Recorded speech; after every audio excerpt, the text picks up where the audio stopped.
All right, that is not at all what I That's expected. bad. That's a little bit better. A little bit better. Let me just get that out of here. uh, Hide that real see, quick. see, Richard isn't You, even here. He's messing it up. you didn't Unbelievable. see anything. Hello, everybody. Welcome in. Holler Podcast Episode 11. This is Stephen Borbell, the driver of the number 2 Ford Mustang for Next Level Motorsports. I am joined by Carl tonight. Carl, how are you doing? Hey guys, this is Carl Pooler, driver of the '71 Limitless Esports Chevrolet Camaro ZL1, and Steven, I'm doing all right. I've had a pretty chill week, so it's I'm glad tomorrow's Friday though. It's I'm looking forward to the weekend.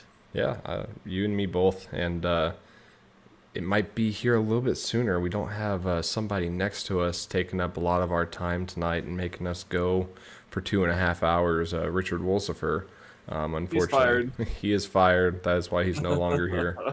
But no, Richard's unfortunately unable to join us, so we do miss him tonight. But we'll definitely have him back next week as normal, all things considered, if everything goes right. But yeah, thank you all for tuning in. This past week we were at Eldora, but before getting into that, do want to give a quick shout out to all of our sponsors, obviously. Butt Kicker, Leader in Haptics, Sundance Pizza, Blanking, Ideal Lease, and Ascendance Trucks. Thank y'all for all you do, and we really appreciate your partnership and sponsorship.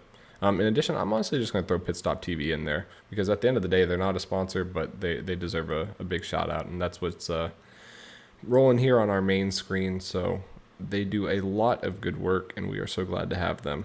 But yeah, Carl, this past week we were at Eldora for the BRB Dirt Classic. It's become a recurring event, I guess, every season, whether some drivers like it and some don't. That's a whole other story. But what did you take away from this week? I don't have the skill set for dirt. It's just counterintuitive to me. I get out there and I just kind of flail around. I hope it turns left when I want it to, and doesn't turn too far right. But other than that, it went okay. I was expecting to do better, Gotcha. but I think there's a little more practicing than initially thought. I know there was a lot of guys there for our Monday practice, so that was good to see. But yeah, it was exciting to do something new. It's not a road course; it's kind of grassroots NASCAR if you think about it. So it was fun to do that, especially at Eldora. I think it's one of those places where you mentioned Pit Stop TV. They caught us moment where there was cars 4 wide on the track at some times. So it was really fun to see a lot of those lines get utilized throughout the race. Yeah, it was. You mentioned Monday, our practice race night. It was a lot more filled than usual, which was great to see. I think we had 12 cars or so start in the practice race, and we did have a couple newcomers this week, which is awesome to see. So we thank them for being there. Thank them for being here. It's Eric Jensen, and I hope I'm saying their name right, and Isaiah Sutherland. If y'all are watching or see this at any point in time and I say your name incorrectly, just let me know because Dakota Blech, I still get that that one I'm still working on. But yeah, no, we're really excited to have some new guys, Eric and Isaiah, join us. But and I believe there's a couple more, or at least one more, potentially joining us this week too. So it's awesome to see the growth and hopefully that can continue. But yes, to my main point, the dirt race or the practice race, we had a bunch of guys out there. We had a lot of fun. I think I got out there for a couple laps. Really, I didn't get much in, but didn't have any practice really going into this week because I'm not a dirt guy like you. Like, it doesn't make sense to me. I'm just like throwing it in the corner and hoping it works. And most of the time, it didn't work. But on to Tuesday for the race. So we were supposed to have qualifying 2 heats, in the main feature. And the way we had bonus points structured this week, if you qualified in the top 10, you got bonus points paid out, 10 for first place, all the way down to 1 for 10th place. And then in addition to that, 10 bonus points at a stage of lap 30. No caution will be thrown, but at lap 30, whoever's running first through 10 will get the same points, 10 for first, all the way down to 1 for 10th. And we did our qualifying, and Richard Wolsifer, who is not here with us, so we can't make fun of him in his face, but we can at least make fun of him now. I guess just didn't set the session up correctly. I mean, it's the dirt sessions are really difficult to set up because there's a whole bunch of extra options that I have no idea what they mean, especially someone that has no dirt background. It doesn't make any sense to me. I think he had Adam and myself in there watching him set up the session when he did the night before. And I'm just sitting there like, oh, it looks fine to me. I don't know what I'm looking at kind of thing. But we only ran one heat, so it turned into a... How many cars did we even have out there? I think we had 17? 16, 17, something like that. Looks like we had 17 in the main event, so I'm going to assume that's as well for the heat. Yeah. So we just had 17 drivers in in one heat race. It was supposed to determine one's the inside line, one's the outside line, but it just became a qualifying race at that, which honestly, it was kind of nice. It was kind of fun. I believe Mason ended up winning that heat race, if I'm not mistaken. I could be wrong. So. I don't have the stats for that, unfortunately. But at least got people familiar with the track in a racing environment that hadn't practiced all week or anything like that before the real thing started. So I gave us 25 laps, if I'm not mistaken, to get comfortable. We all did that, and then we got into the 125 lap feature. Sorry, we ended up actually going 126 laps because of the green white checkered at the end. But yeah, and our winner again, Mason Hausman, his fifth Mr. win this Five-time. season. Mr. Five-time. He's won at every kind of track we have at BRB. And, I mean, that's a real testament to him. He's incredibly talented. He led every single lap of this dirt race, all 126 laps. So Mason Hausman came home first, real quick top 5. Isaiah Sutherland in his first race came home second. That kid was wicked fast on dirt anytime I saw him out there. So big shout out to him. Johnny Wood Jr. bringing it home in third, Adam Buzzio fourth, and Richard Wolsifer fifth. Johnny, a great run, third place. Watching him in the heat, and I think the practice race the night before, I didn't know if he had the speed to contend for a win, but then he proved it wrong to me during the actual feature. He had a lot of speed, and he was really quick. Adam doesn't give himself enough credit for running on dirt. Coming home fourth with that field is a pretty good feat, so I think Adam can own up to running dirt often now. I think he does it in the shadows and tells no one about it. Right. And Richard came home fifth this week. I know Richard was super excited for this race. This is his child, another one of his childs, if you may. He loves dirt racing, and he won this race last year in his first league win. Mm-hmm. And I was really looking forward to seeing him try to defend that title. I was really looking forward to the battle of him and Jared again. Unfortunately, it just didn't turn out that way. It didn't seem like he could make himself up to the front. He qualified 15th, it shows, or he started 15th. Whether or not that's the heat race results, I think it is, because it says I started. I think 5th. that's the main. Yeah. So I think that's the main. So the start, he did start 15th because he had a late incident in the main. That's what put him back there, and he just struggled getting through the field. It was kind of tough to pass if you didn't know what you were shooting for. I know a lot of people were going for that slide job, and there's a lot of times it seemed like there you'd get a quarter or something and misjudge it by that much. I know I got Patinko a time or two, and it was a little rough there. But on the flip side, Jared, he started second. He finished 15th. He had an incident with like 28, 30 laps to go, and that kind of finished his night for him. So it was overall a very interesting night. How it really turned out. Mason, of course, dominating. Isaiah definitely coming out and showing us all the speed he has. It's gonna be exciting seeing him come out for Tuesday at Chicagoland. So yeah, this is Johnny Wood Jr. He's usually up there. Adam, like you said, Jamie though, 6th place. That was a good finish for him. And Dustin coming from 17th, finishing 8th. So that's all those drivers, some really good performances getting through the field throughout the night. Lots of movement from qualifying position to starting position, with the exception of Mason started where he finished and Adam started where he finished. Everyone else, and there's maybe one or two more, but it was very diverse. I want to give a quick shout out to Evan Patinko. He had the fastest lap of the night. He was really quick on dirt in the heat race and also the practice race the night before. Ended up coming home 16th. Don't know if he had gotten into an incident with somebody. But either way, like that, it's tough for him to get that kind of finish where I know he has speed at dirt. And especially he's in the middle of a playoff battle or a chase spot battle. So not the finish he wanted. So I feel bad for him there, but he's got 3 weeks to rebound. And You say that, but those 3 weeks are going to pass by in a flash. And you got the Roval, you got Chicagoland, and you got Bristol coming up. Is it the Roval? No. Chicagoland, Bristol, Auto Club. Auto Club. Why was I thinking the Roval? I don't know, but you scared me for a second. That's for sure. I for some reason I'm focused on the Roval. Oh, you know what? Because that starts off the playoffs, then we end the playoff or the chase at Charlotte Oval, right?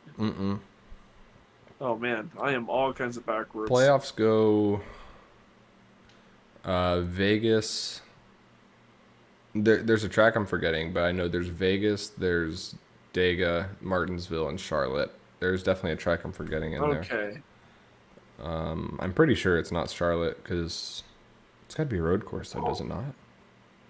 No, yeah, so it goes, we have Chicagoland this week, Bristol, Auto Club, Vegas, Roval, Talladega, Martinsville, Charlotte. Oh, really? Yeah. See, I'm not entirely crazy. I guess I am. But yeah, I mean, those weeks are going to pass by really, really quick with the next couple of the tracks we got going on. So, yeah. That battle's going to be going on. It's going to be on a per race basis at this point. Yeah, Bristol is going to be an interesting one, and then Auto Club is a fun. It's kind of like a super speedway in a way. Obviously, handling matters a bit more, but anyone can win that race because drafting is such a big factor. It's kind of like Michigan, obviously, it's similar style, similar shaped track, but these next gen cars are really good at Auto Club, and they're so much fun at Auto Club. So I'm really looking forward to that. But I guess looking out, or real quick before we look at the standings and how things shook up a bit. So like I mentioned, Mason led every single lap. We had 1 leader, 0 lead changes for a dirt race. It's kind of crazy. And I think that just shows of how quick Mason was. Like there were other guys that were just as quick, but they couldn't get around him. Mason put in, I think he said at some point, over 1,000 laps of practice before we got together Monday. Oh, I believe it. He's been hyper fixated, it seems like, but it's been paying off. He's won 2 in a row, 5 overall. I mean, that practice, whatever he's doing, he's doing the right thing. He's getting the track time, finding that speed exactly. So again, congratulations to Mason. I think people are starting to get a little tired of him winning, so hopefully we can do something about it and not let him keep winning. But 14 total cautions for incident. I guess not a shocker when you got a bunch of asphalt cup guys going on to dirt. So we can't be too surprised about that. But on to... It was less than Richmond, all right. Was it actually? Yes, it was. I think we had 23 at Richmond. That's ridiculous. So we had a lot at Richmond. For all the conversations that people had of not liking this track and not enjoying the race, like it was a better show than Richmond. That's for certain. Richmond was a terrible outcome for almost everyone involved. Even though it was dirt, and I'll be the first to tell you I don't want to do dirt. I don't want to race dirt. I don't have a problem with this on the schedule. It's a challenge that I don't normally do, and it's okay to step out of my comfort zone, even if I don't like it. I don't agree with it, but it's something that it's been fun to do, and I like also seeing some other guys like really excel at it. It's really cool to see. I don't want to call out Richard necessarily, but like I'll pick on Jared a little bit. Last season I didn't really know Jared at all. I didn't know about his racing background or anything like that. And the first couple of races on asphalt, he was okay. He was mid-pack kind of thing. He didn't really wow me, but I mean, didn't have to wow me. Came out on dirt. I was like, wow, that kid can drive on dirt. Like, what's going on? And then I've seen him get a little bit better on asphalt ever since then as well. But it also allows some people to shine where maybe asphalt, they're not fully there yet, but they're still developing it. And I get it. I don't like it. I don't want to do it. I'm terrible at it.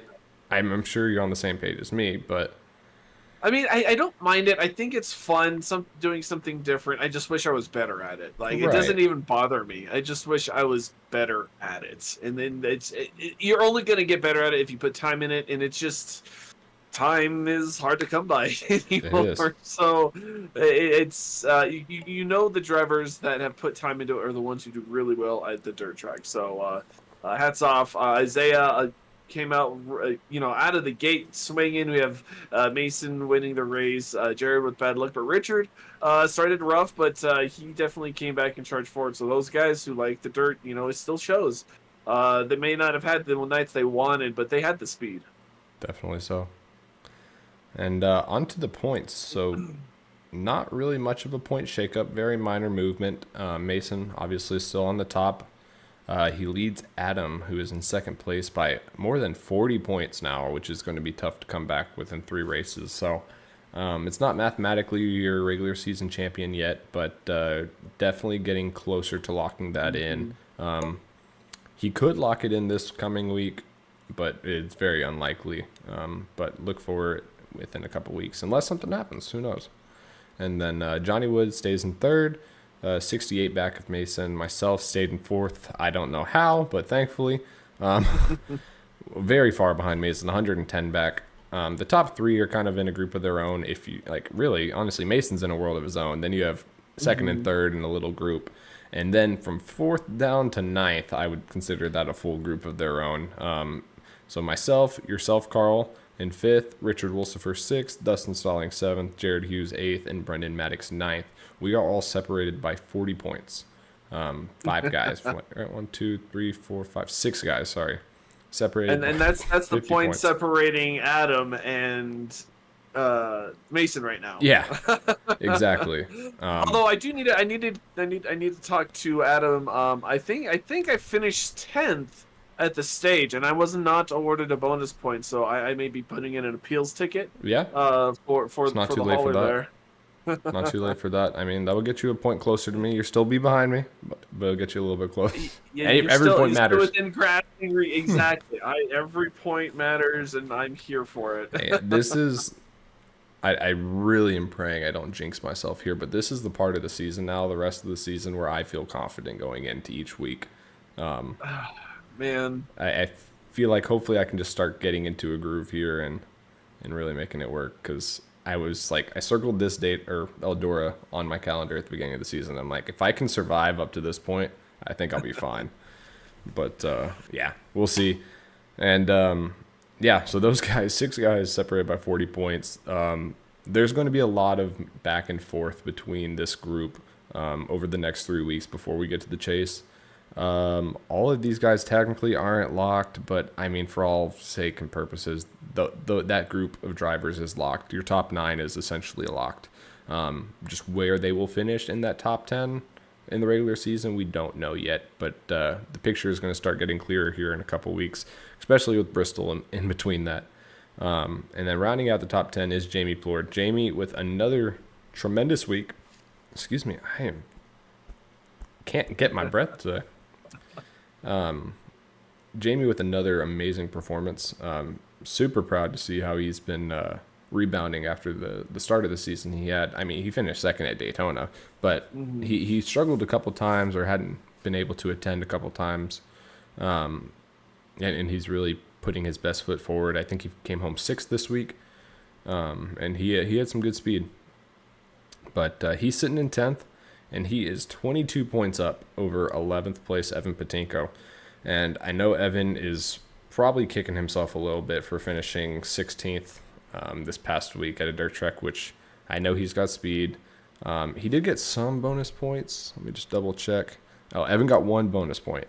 Well, Jamie didn't get a bonus point, so he didn't get to pull away much further, but he finished 10 spots ahead of him, which at the end of the day, that's 10 points. So Evan did miss out on a little bit of opportunity to close that gap, but 22 points can easily be erased in 3 weeks. So it's not over there. And then you also still have 3 more drivers alive of Richard Smith II, Matthew Erickson, and Dakota Blech, all within 48 points of 10th Jamie Plord. Realistically, any of those guys still have a chance at this point with 3 races left. If you're 50 points back, you need about 17 points a and week. you would also need the 17. other driver. Yeah, you need to outscore the other drivers by that much.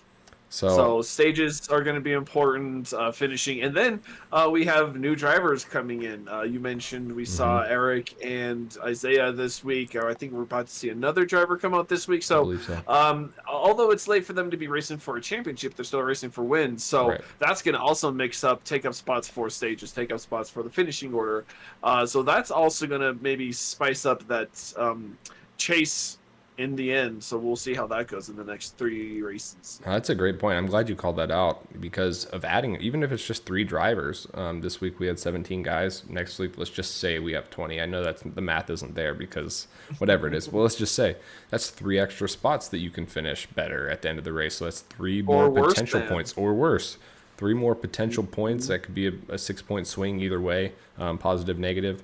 In addition to that, it does make it a little bit harder to get stage points, but it makes those stage points even that like more valuable.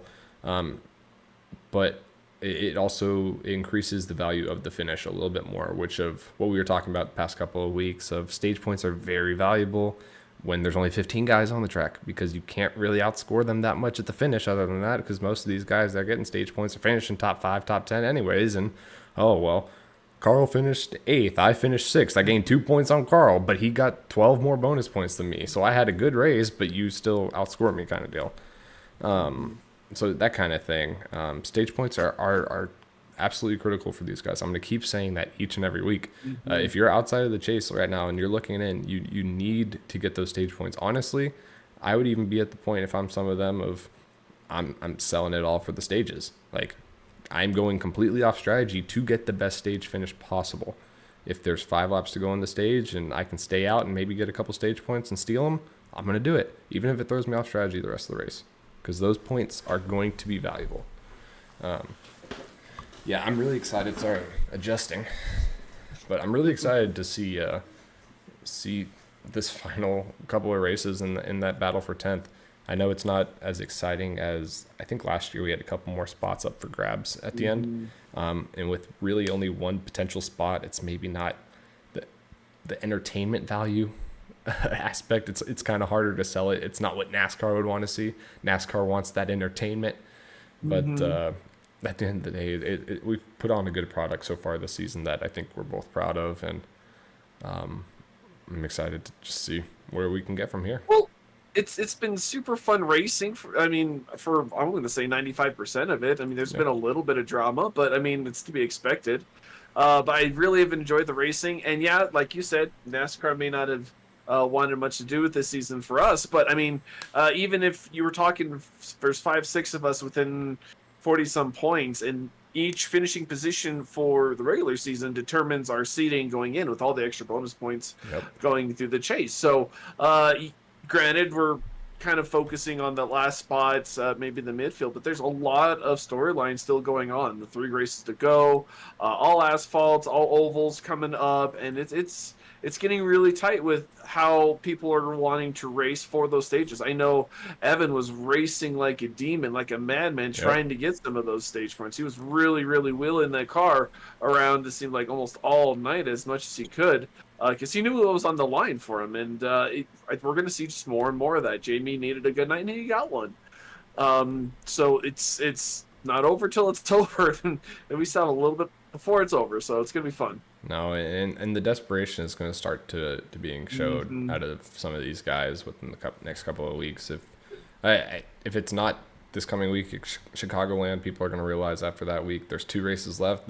Now we're at Bristol. What can I do to get ahead of the guy that's in front of me in points? What can I do differently? So I'm really excited of how we have the schedule structured the rest of the season for it to play out as it is going to. And Carl, what a save there that I just saw. I had so many of those, and you know what? I'm so disappointed. Pit Stop TV, they have just gone above and beyond my expectations. They have done an excellent job. Andrew and Zach have done phenomenal work. They have really great chemistry. It's fun going through listening to what they've done, and you can usually catch a ton of angles. I am disappointed they did not catch that 360 spin and save that you forced me into there, that I was proud of. No caution came out. It was an amazing 360. Didn't lose that much speed, and they didn't catch it. So of all the things for them not to catch, but no, it's it was a crazy night. There was a lot of that going on. You had your Michael McDowell moment from Bristol Dirt. Exactly. Big shout out to you on that. That was a huge save after I completely dumped you. I mean, like I said, I don't know how to drive on dirt. This thing makes absolutely no sense to me. But Oh, yeah, I really wish they got an angle of it. But good thing I have the replay saved so I can pull it up anytime. But no, it was an amazing save. And I forgot who I asked. Someone was behind me. I think it was Jamie. And I was like, did Carl not wreck? And he's like, no, he saved it. I was like, what? He was completely sideways. And yeah, these camera angles are amazing. Like they do such they a have great done. job. It's been great work by the production team and all everyone over there at Pit Stop TV. So it's really good to have them on for the second half of the season. And Yes. with this chase, it's gonna get super spicy. They're gonna have a lot to talk about. Oh yeah. But to wrap up this week and to be done with dirt finally, let's move on to our meatball of the week. I'll let you go first. That goes to the 56 of Richard Wolsifer. You know, it's hard for me with my lack of speed of dirts and everything to get excited for some of these dirt races, but I do love the heat format. And he messed up the heat format. I was so disappointed when that came out. So, but in all fairness, though, I'm just giving Richard some love there just because I can, and he's not here to defend himself. So, yeah, it kind of the purple and coral show. Thanks, Gavin. But no, it's I think Richard's gonna get it this week just for not having the session set up properly. I was really looking forward to the heat racing, and it didn't happen the way I wanted it to. I understand that, and Richard is gonna own up to that one and face the music. But I don't really know who I'm gonna give my meatball to, and I say this because I don't want to assume who it was because I really don't remember who it was in the moment. There was a time I got put a lap down near the end of it because of this, and I think Brendan had sent it in too much or something into turn one off of a restart, and we all piled in behind him. Well, I already had damage from a previous incident, and then I just barely tapped it, and I got a meatball. And I'm like, I can still drive this car, but I had to go down pit road, and I lost a lap. I think I had like 20 seconds of required repairs, and I'm like, I really got a meatball for this? Like, come on. And lost a lap and couldn't really fight it back kind of deal, so I was really just hanging on there at the end. Again, I'm going to assume it was Brendan, but if it wasn't, please feel free to call me out on that. And I'll look back and see who it was. But if not Brendan, then I'm going to go with myself for spinning you out, Carl. Well, I appreciate that. It was fun either way. Like I said, I don't expect much on dirt, so it's Yeah. just kind of fun to get out there and see what you could do. And honestly, the way the track changes, having to adjust your line and everything as you're trying to pass, it's all for the experience. And you can only get better the more you do it. So That's I true. mean, it's not something I look forward to, but it will help in the end. I would It'll hope. help in the future. I would hope. Yeah, I don't know. I feel like I thought that last year when we did this race. I'm like, oh, like I feel a lot more confident about dirt. Like I can do it again. And then we get to this race, I'm like, I don't remember anything. I'm not confident at all. This driving is terrible. But it's done. It's over, and we can move on, which is exactly what we're going to do. And we're going to move on to next week. We visit Chicagoland, and I believe it is. Yes, the Ideal East 225 at Chicagoland. So was that 225 laps? No, it's gonna be 165 miles, I believe. 165 laps. 165 laps. Sorry, I'm just pulling up the race info. If we're gonna go like we have in the past, I think it's 45 laps per stage, and Sounds about then right. the third stage will start at lap 90. So yes, 165 laps. Stage is lap 40 and lap 80. Stage 3, the race ends at lap 165. An afternoon race at Chicagoland. Oh, sorry, and it's the Ideal East 250. I guess on an old sheet it said 225, but it is the Ideal East 250. Chicagoland, another great mile and a half, cookie cutter, if you will. But the backstretch is a little bit different. It's not perfectly straight. There is a slight curve to that backstretch wall, which can get you if you're not paying attention. What do you know about Chicagoland, Carl? Chicagoland is, I say, as far from a cookie cutter as you can get, because I don't think you actually have a true straightaway. You don't have the tri-oval, as it were. You don't have the quad oval, or whatever they call it, at Charlotte, Texas, Atlanta. It's the backstretch. You mentioned it. It's a solid curve, so you're not really going straight at all. It does like to eat tires, and that's where I'm struggling at, is the tire saving. But I really enjoy Chicagoland. I think my only win at a non-super speedway officially, in an official series, was at Chicagoland in a really? truck. Yeah, so I really, really enjoy this track. I was hoping to get some practice on it in another league a couple of weeks ago, but I got wrecked on lap 2, so Yeah, it didn't go very well. I heard about that, and yeah, I knew how excited you were for it. I was so pumped for that race. But no, I actually really enjoy Chicagoland. You can race multiple grooves there. I've seen people run 3 wide.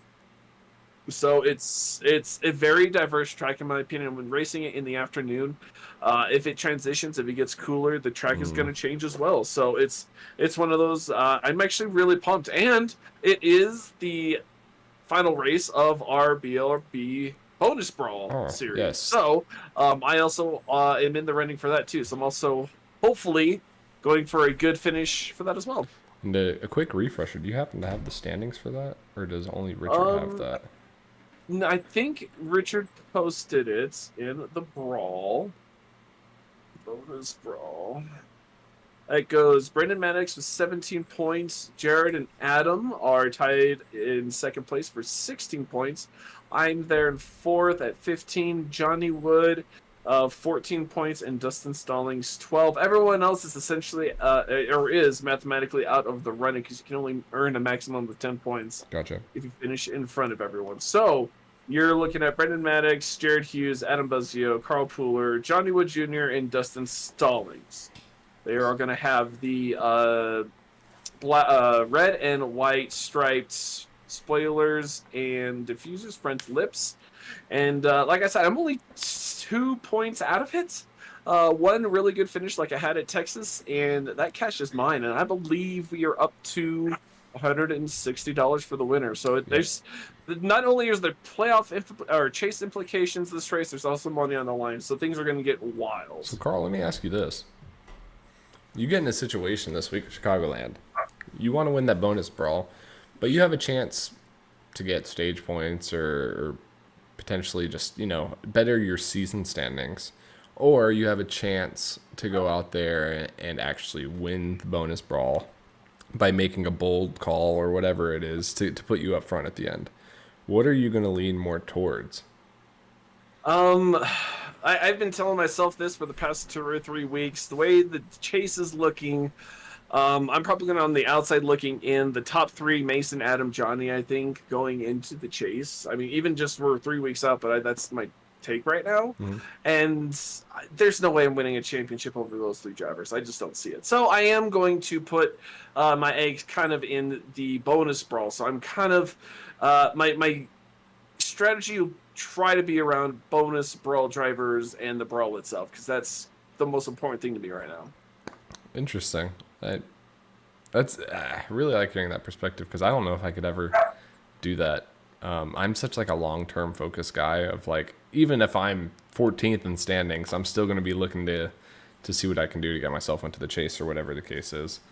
But it's actually good that you said that, because it actually shows how much the bonus brawl means. It's more than just some gimmicky thing that we have. It's $160. Like, you can only win that much money by winning the championship. There's no higher prize that we give out than that. So it's a lot of money. We had a lot of good participants this year, and you find yourself in a good position where you can take it home, and hopefully you do. I mean, I'm rooting for a couple guys. I don't want to name names, but I'm rooting for some guys, so we'll see what happens there. And best of luck to you there.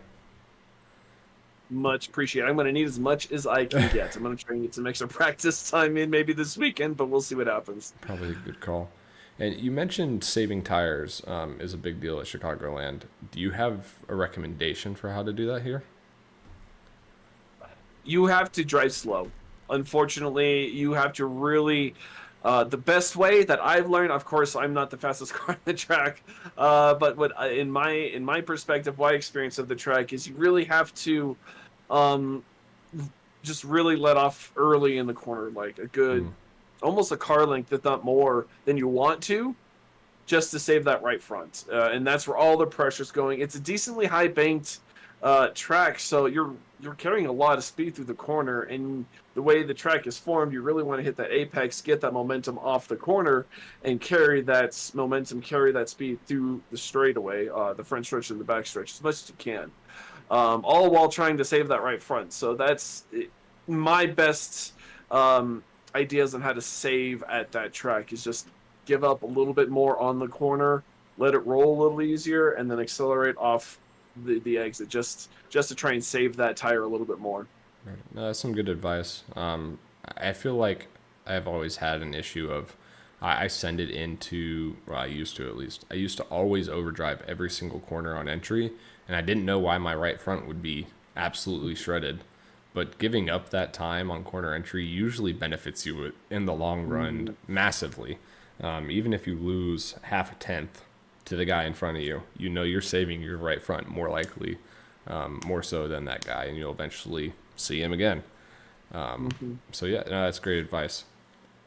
On to your projected winner or your forecasted winner this week. Put you right on the spot. Oh man, you know, I'm torn between two ways.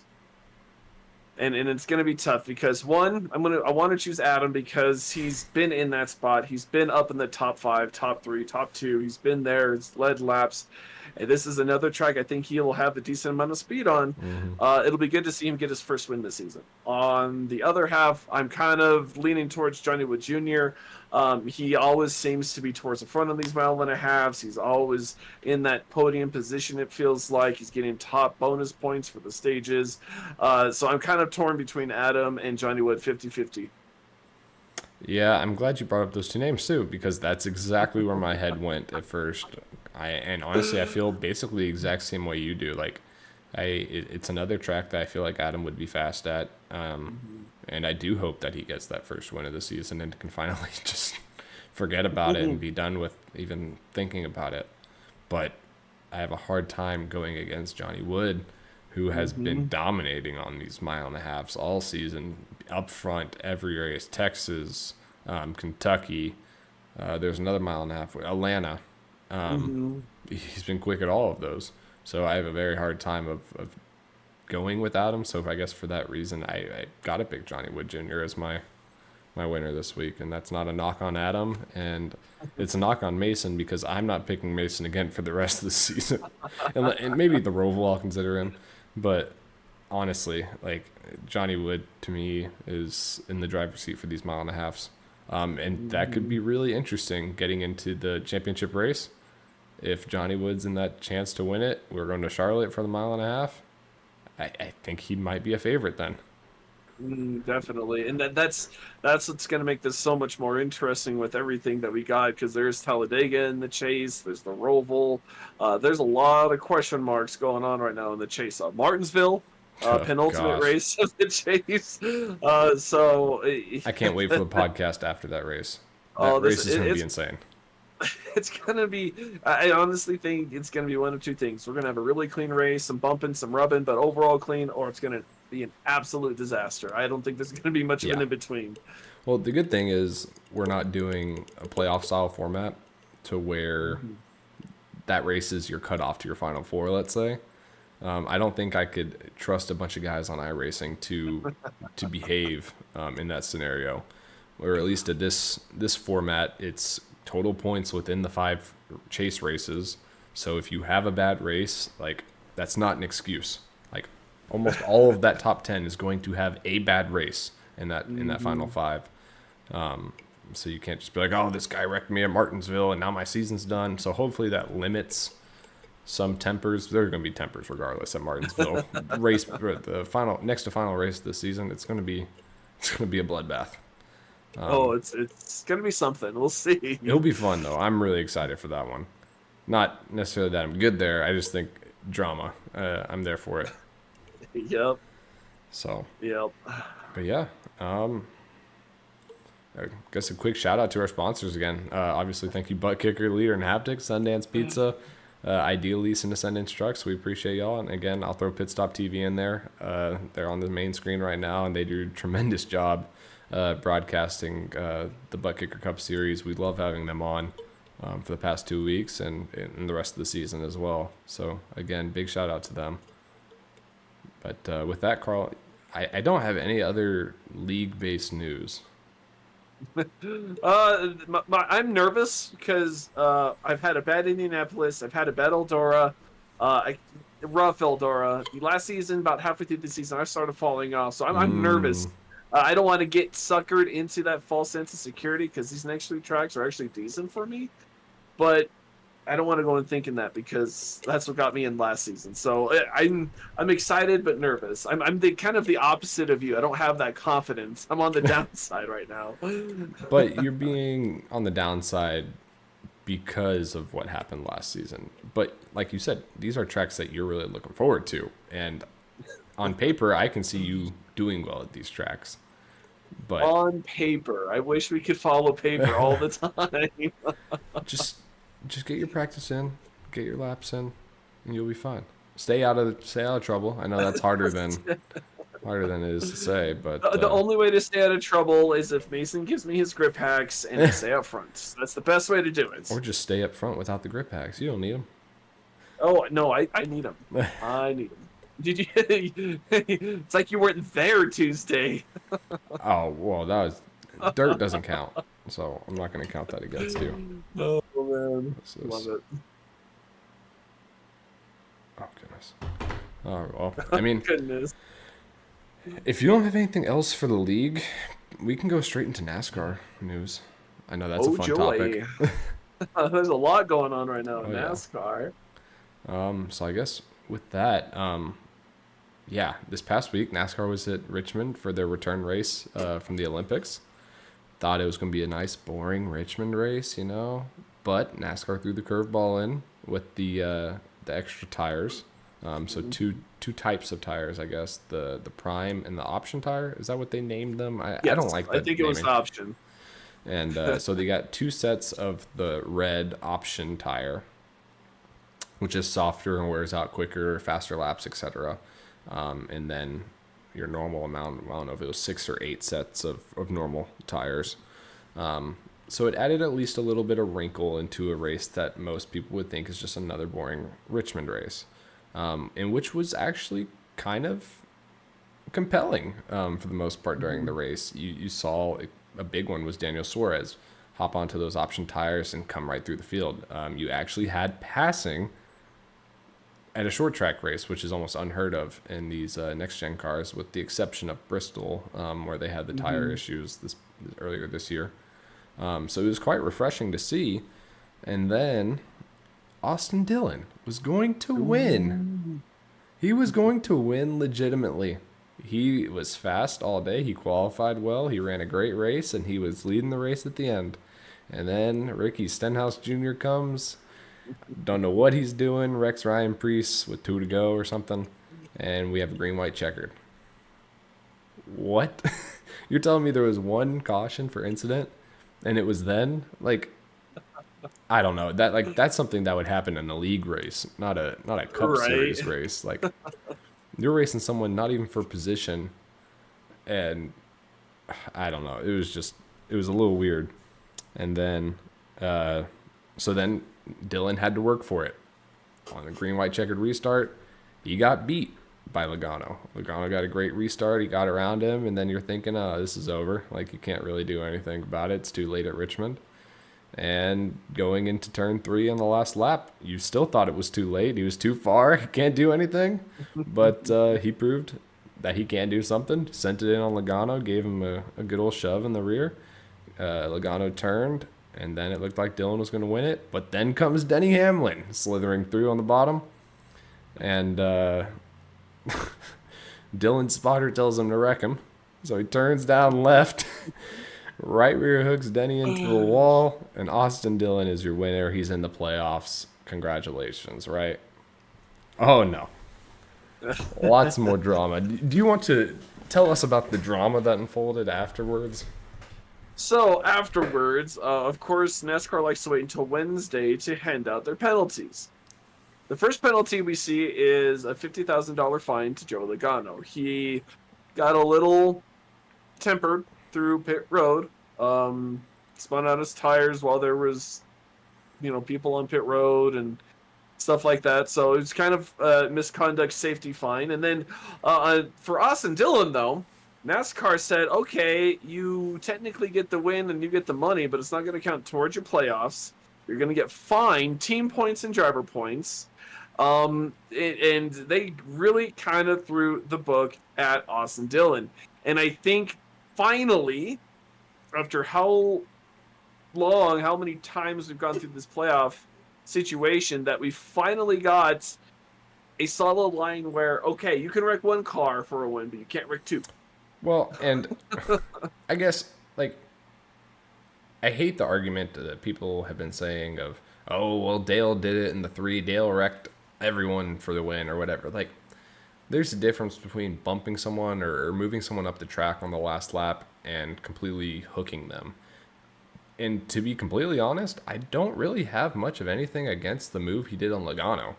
No. I can't say if I was in a similar situation, I would probably done the same thing, or at least tried to do it.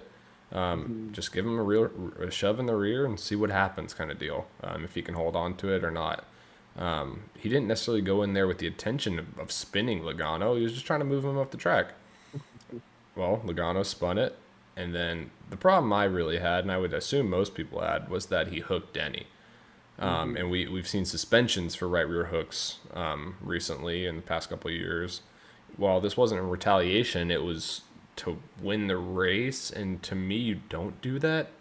That's just common sense. You don't just straight up wreck someone to win a race. We're not all Alex Coffey at the end of the day. That's exactly where my mind went. I'm like, this man literally wrecks people for the win. You can't do that. You can race them hard and you can move them a little bit, but don't just straight up dump them coming to the line.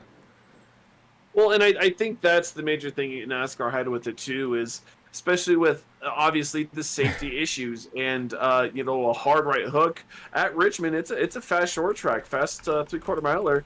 That actually will leave a mark. And I heard somewhere, and it's not confirmed, but I guess the G ratings, the G-force ratings, when Denny hit that wall, were the highest the next gen cars have seen. What? Again, unconfirmed, but they're saying it was one of the hardest hits these cars have ever taken.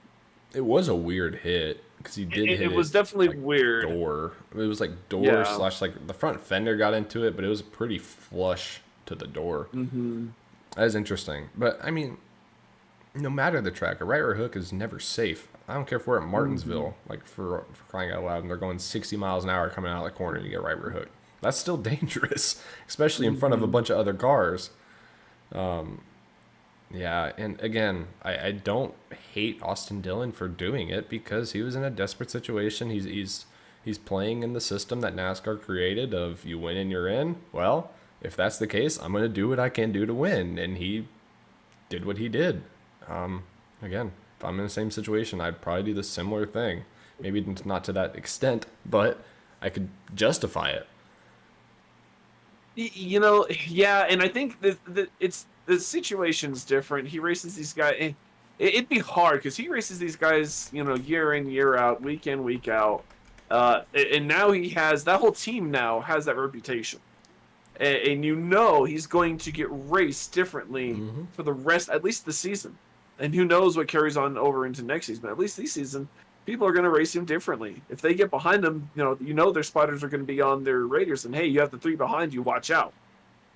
And this is one of those situations where it doesn't just affect the race; it affects everything after the race. It affects how you get raced further on. And it's one of those situations where you really have to be conscious in that moment of some of these consequences that you have. That's one of those things, like you said, that's kind of a no-no in any situation, and you went and did it anyway. So Yeah. that's going to be tough for that 3 team. It was really interesting to see how frustrated Joey Logano was. More so than Denny. Denny was, yeah, he was disappointed, but I don't think he wasn't overly upset, I guess. Logano's out here chicken S and all this stuff of calling him out of he's always been a terrible driver, and it was like the worst thing that's ever been done to Logano. And to me, it wasn't even that bad. It just kind of shocked me that Denny wasn't really even that pissed. Yeah, he was upset and he wanted the win not to count and stuff like that. But I don't know. I think Joey kind of overreacted. And then going back to the pit road situation, Mm-hmm. why is NASCAR allowing that many people on an active pit road? I know Joey shouldn't have done what he did, and I'm not justifying what he did. But why? Why do you have 50 to 100 people trying to walk up on an active pit road? I mean, NASCAR does like to kind of brand themselves unofficially as a family sport. You know, your driver did good, or your dad, your brother, your cousin, whatever. You go out to the track, you won. Go celebrate with him, or got a top five, go celebrate, or hey, didn't do so well, go console. I think that's one of those situations, and it's possible that the people in the area and NASCAR in general has gotten a little comfortable with these type of situations. So they've kind of been lax on maybe when they allow people on pit road, how they allow people on pit road. I know it was earlier this season. F1 actually had to give out a formal warning, the FIA, for the safety, because I don't remember which race it was. It's been about a month or so. But they said, hey, you guys were on the pit road way too early. You can't do that. If anyone that is associated with your team and has done that, you're going to get fined as a team, kind of thing. So they're kind of making it a self-governable type thing. But it's one of those situations where I think maybe the governing body just got comfortable with it, and no one's been dumb about it until the glaring mistakes we saw last Sunday night. I think it brought into the aspect of, hey, because if you think about it, all these, victory celebrations and stuff like that, they get on pit road. The reporters are there. The families are already there. They're already talking to their crew chiefs. Maybe not their spotters, but their crew and stuff. So they're already there. It's just, I think we, as viewers through the TV, kind of mistake how much access there is and how easy it is to get there, especially when there's not a live track and it's the end. So it'll be one of those situations where I think it's going to be more observed moving forward. Yeah, I hope so. At least just, and again, not to justify what Joey did, but these drivers are, at the end of the day, they're heated from an event that happened in the race. They're seeing red. And they have, I mean, how much do these cars weigh? 2 tons? At least, They have a 2-ton, 2.5-ton stock car that they are in control of and can do some damage with. Who knows what they're going to do with it? So I don't know what the solution to that could be, of just holding people behind the pit wall until everyone's come to a stop. Or I really don't know, but I really just hope they tighten that down at least a little bit. But, yeah, and Austin Dillon no longer in the playoffs. Can say I'm pretty happy about that. He didn't I don't think it it hurt too many feelings. No, he's a 32nd place guy in the standings. Yeah. Like, you're really telling me he deserved that playoff spot? Right. So I mean, I guess there's a lot of people who got that wish, like, oh, he shouldn't have gotten that one, even though he lucked into it. Well, he didn't, so game's still open. Yeah, and that's what I kind of miss. I mean, I still don't like the playoffs as a whole, like for the sport, as an actual fan of the sport. As a casual fan, I can understand enjoying the playoffs because it creates situations, it creates entertainment. It's just, I miss at least of, you have to be top 30 in points and win to get in the playoffs, or have another requirement of you can't just have a full-time driver that's running 36th in points, win a race, and now you're in. Like Harrison Burton, let's just say. Wins a race. Wins Daytona. Harrison Burton's in the playoffs. Are you kidding me? Well, I mean, look at Michael McDowell a year or two ago. It's a little different though, because when he did, he had to be the top 30 still though, at that time. So he had to at least somewhat more deserve it. I thought that still was in play these days. I didn't realize they removed that requirement. Yeah, it's not in play at all anymore. I don't remember exactly when they changed it. If it was when the next gen started, I think it was to create more parity. Again, like we need more parity. I'm all for parity. I really am. I don't like manufactured parity though. I want genuine parity where, fine, we have all the same cars and we all have the same chance basically at this point anyways. Why can't we make the point standings actually matter?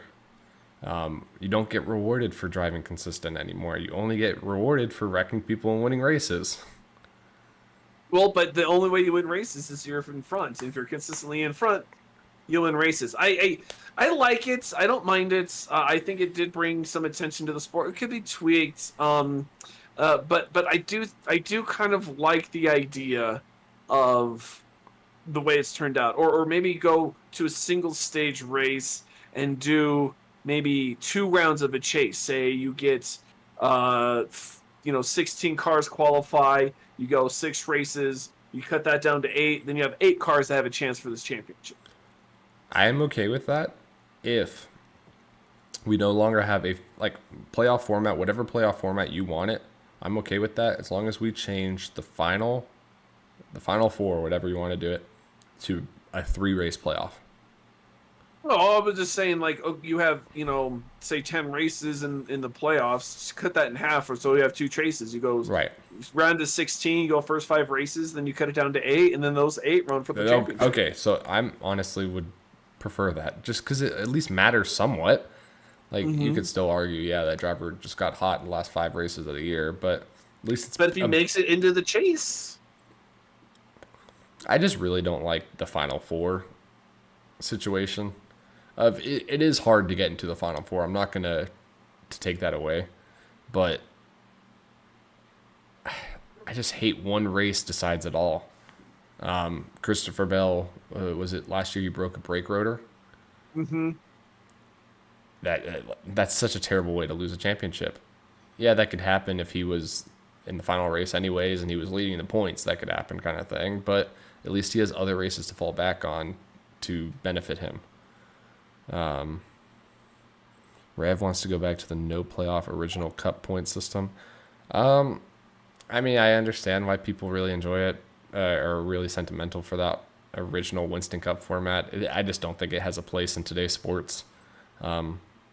I appreciate it for what it is, but yeah, I couldn't. I could not get behind that. I don't want to see someone win a championship by 400 points and they locked it up 3 weeks early.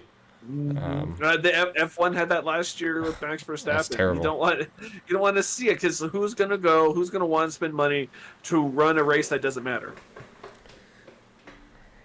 But it's one of those situations where there needs to be a balance. I agree. I think both sides need to change up something.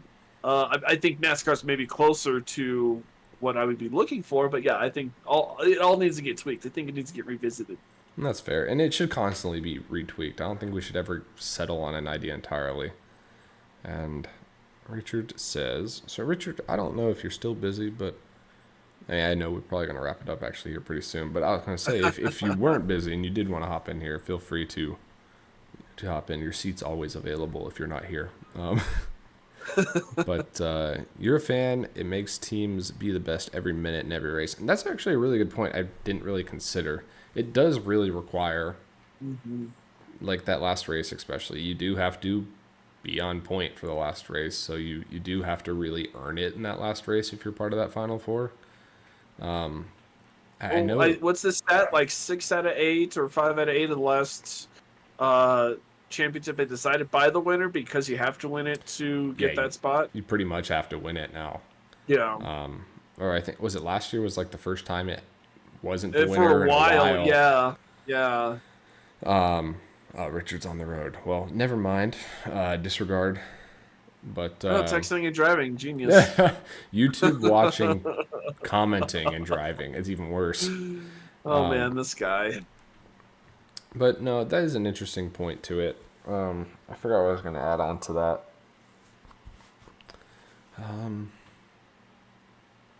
Shoot. I don't remember. Bang. Sorry. Stoplights. Stop lying. Voice to text. Voice to As a text voice does to not do text. all caps. Yeah, nice try, buddy. Lies. I'm not an idiot. I wasn't born yesterday. And then also, when I'm just looking at previous messages, eat it.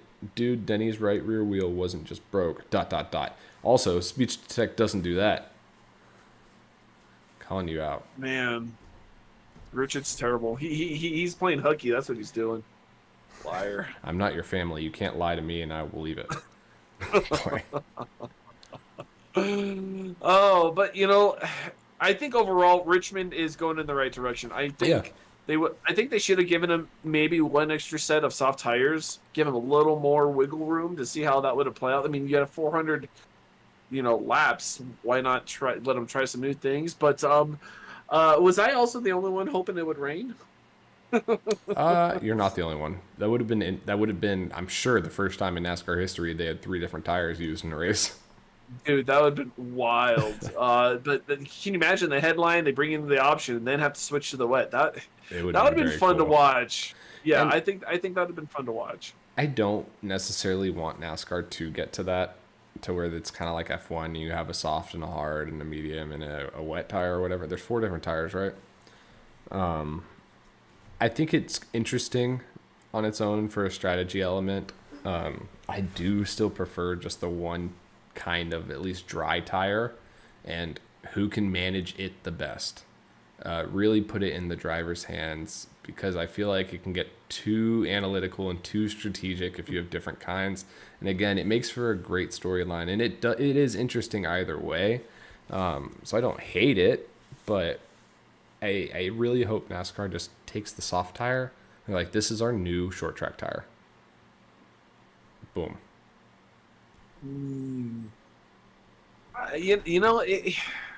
See, I'm on the other side. I like it. I like its at least that transition to a multi. I mean, a multi gray tire. I mean, now off the top of my head, I think NASCAR Circle Series is the only motorsport series I can think of right off the top of my head that only does a single compound.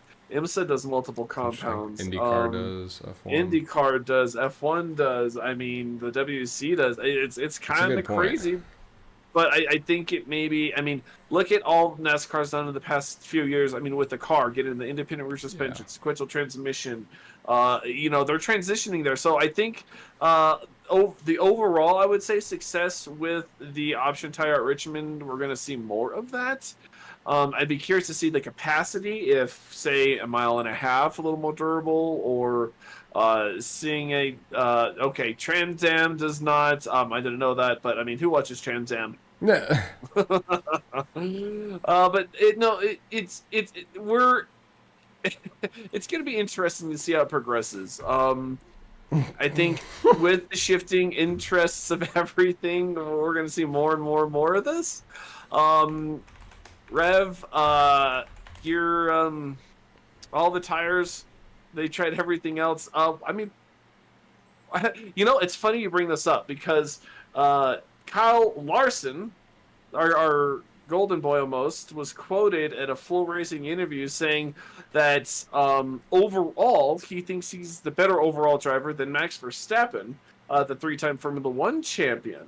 But that's interesting, because do you think Max Verstappen could run one of those sprints or win the Chili Bowl Nationals, or something like that? So I would love to see Larson get a couple more Indy starts under his belt, and I would like to see what they could both do in maybe like a Formula 3 or something. That would be interesting. I would like to see how that happens.